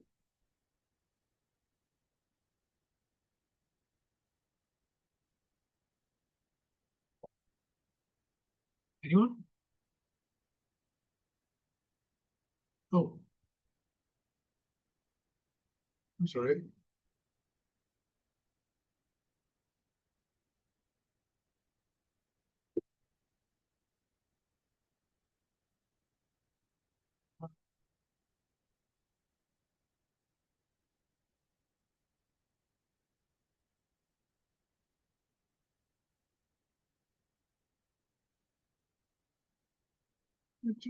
What's that showing? Uh, taxes. It's already had that up there. But yeah, and notice that if you underestimate sales, now that your income tax is lower, you may very well be paying sales taxes. Yep. Okay. Why didn't it show that? Thank you, Omar. Yeah, you're absolutely right, Omar. I tried clicking on it, then it disappeared. Taxes, yeah. So not only your income taxes, the people sometimes not recording sales, excuse me, but also sales taxes, you know. So paying the 10% or whatever. If you don't record the sale, you don't pay the taxes. Okay, ratio estimation.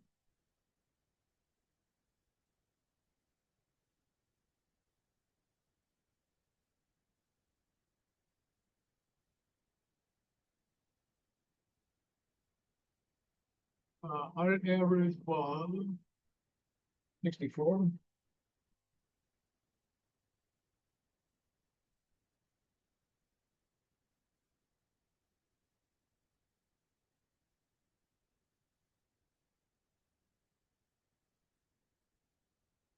Book average.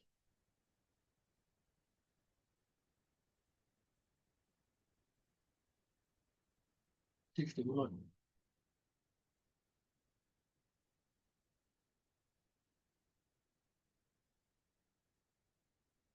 And we're gonna say that everything is off by that ratio. Oops. So we're saying that here's the book value. Actually, I was gonna store the book value copy for whatever. Hey, we're gonna clean that one up.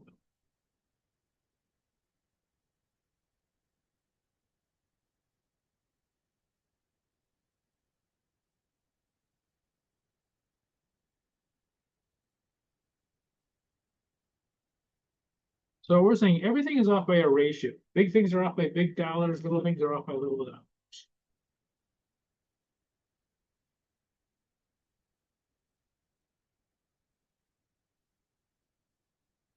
It's 6,714,754.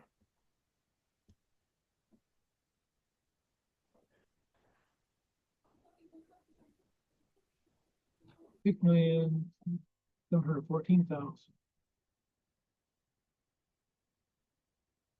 Do 754? Yeah, 754. So this is our projected value. And by the way, I think that this one is probably of the three, maybe the most commonly used. I know I used it.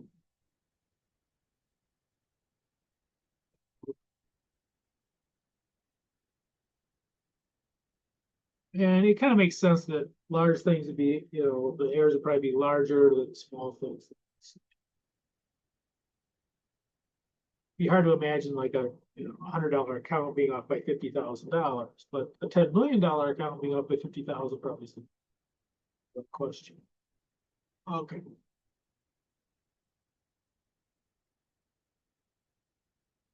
So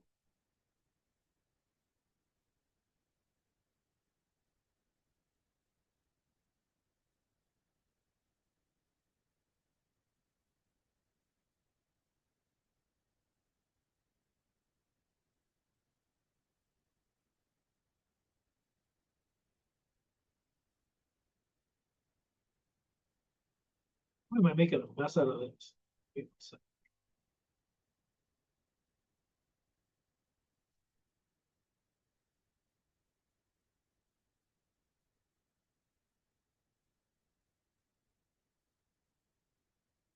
Okay, overstated, understated. Which one? Understated. Very good.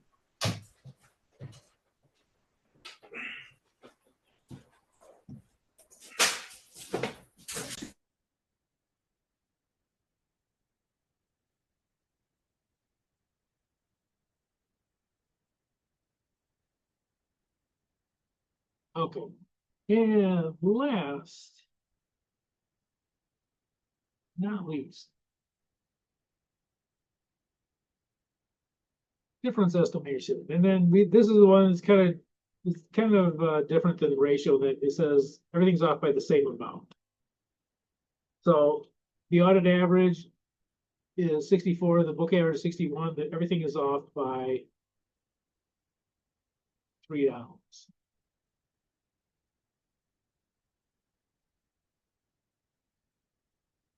I don't know if I ever used this one. Can't remember. May have. We did a lot of sampling there. I don't know if I don't know if they do as much anymore because I think a lot of times now with the computers they can actually take 100%.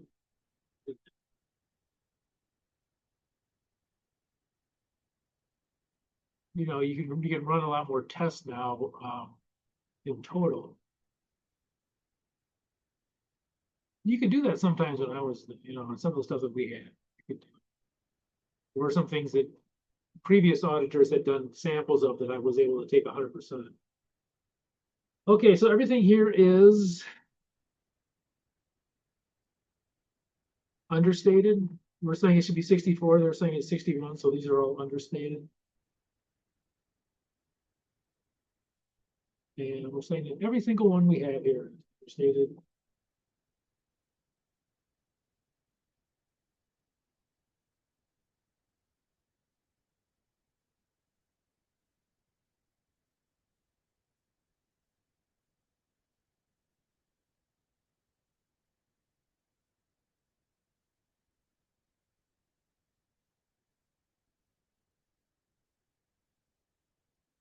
Oh, I know.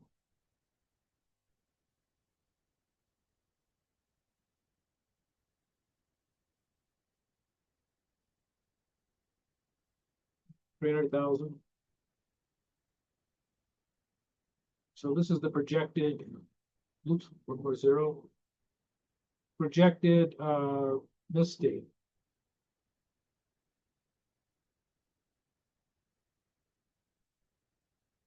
And these are all understated. So this would be 300,000.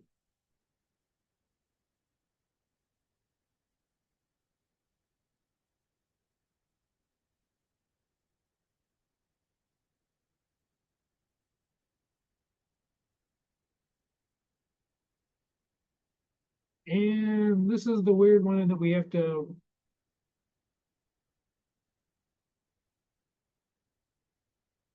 we get the projected misstatement first.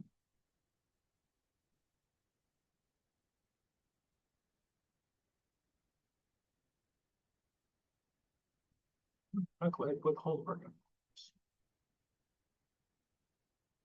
All right, so this is 600,000. We're saying the projected misstatement is 300,000. So our projected value would be what? These are all understated. No, they're not. I did that wrong. Hey, why don't you guys yell at me? I put it overstated. You're supposed to yell out, "Hey, idiot, that's not right."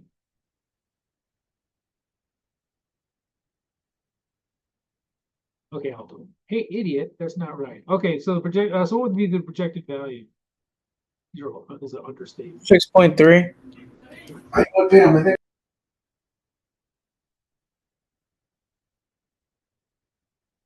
Yes, 6.3.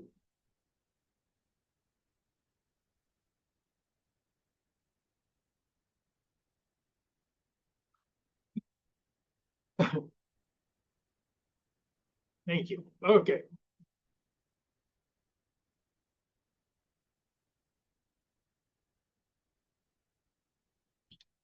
All right. So these are all understated. Yep. Okay.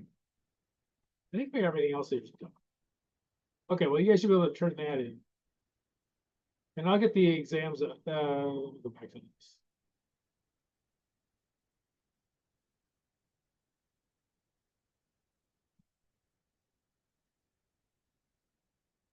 Anyone need to see any other ones?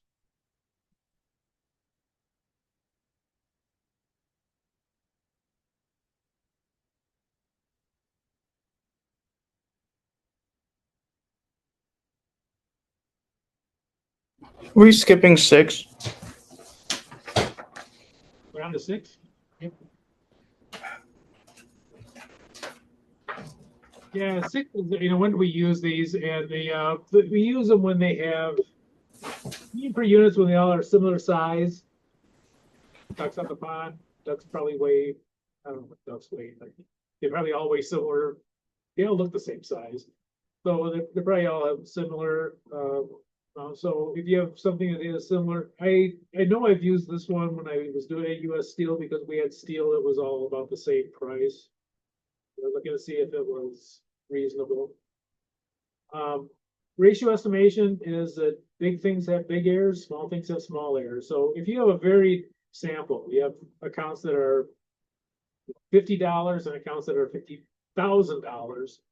Ratio estimation is a good one to use because usually, the errors will be in a ratio in relation to the size. A $50 account might be off by $5, but it's not going to be off by 60,000 or something. And difference estimation is one I don't know that I've ever used. I may have, I don't know, but that's where everything, the error is always the same. The likely error is the same. And it's usually when there's a charge or something that's not being added in. And so it doesn't matter what the size of the account is, that the error is the same.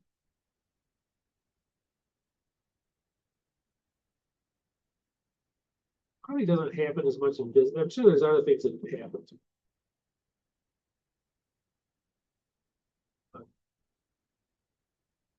Okay, any questions on that? And on the CPA exam, they'll ask you, they generally don't ask you which one is best because they'll say, they might give you characteristics of the sample. Say which one is more likely to be appropriate. But then it depends on your population. Which one is better? I said ratio estimation. That doesn't mean everything is, if it's mean per unit or difference estimation, either of those could be there too. In the CPA exam, they don't make the distinction of one of these is better than the other either. They're just as likely to test any one of those.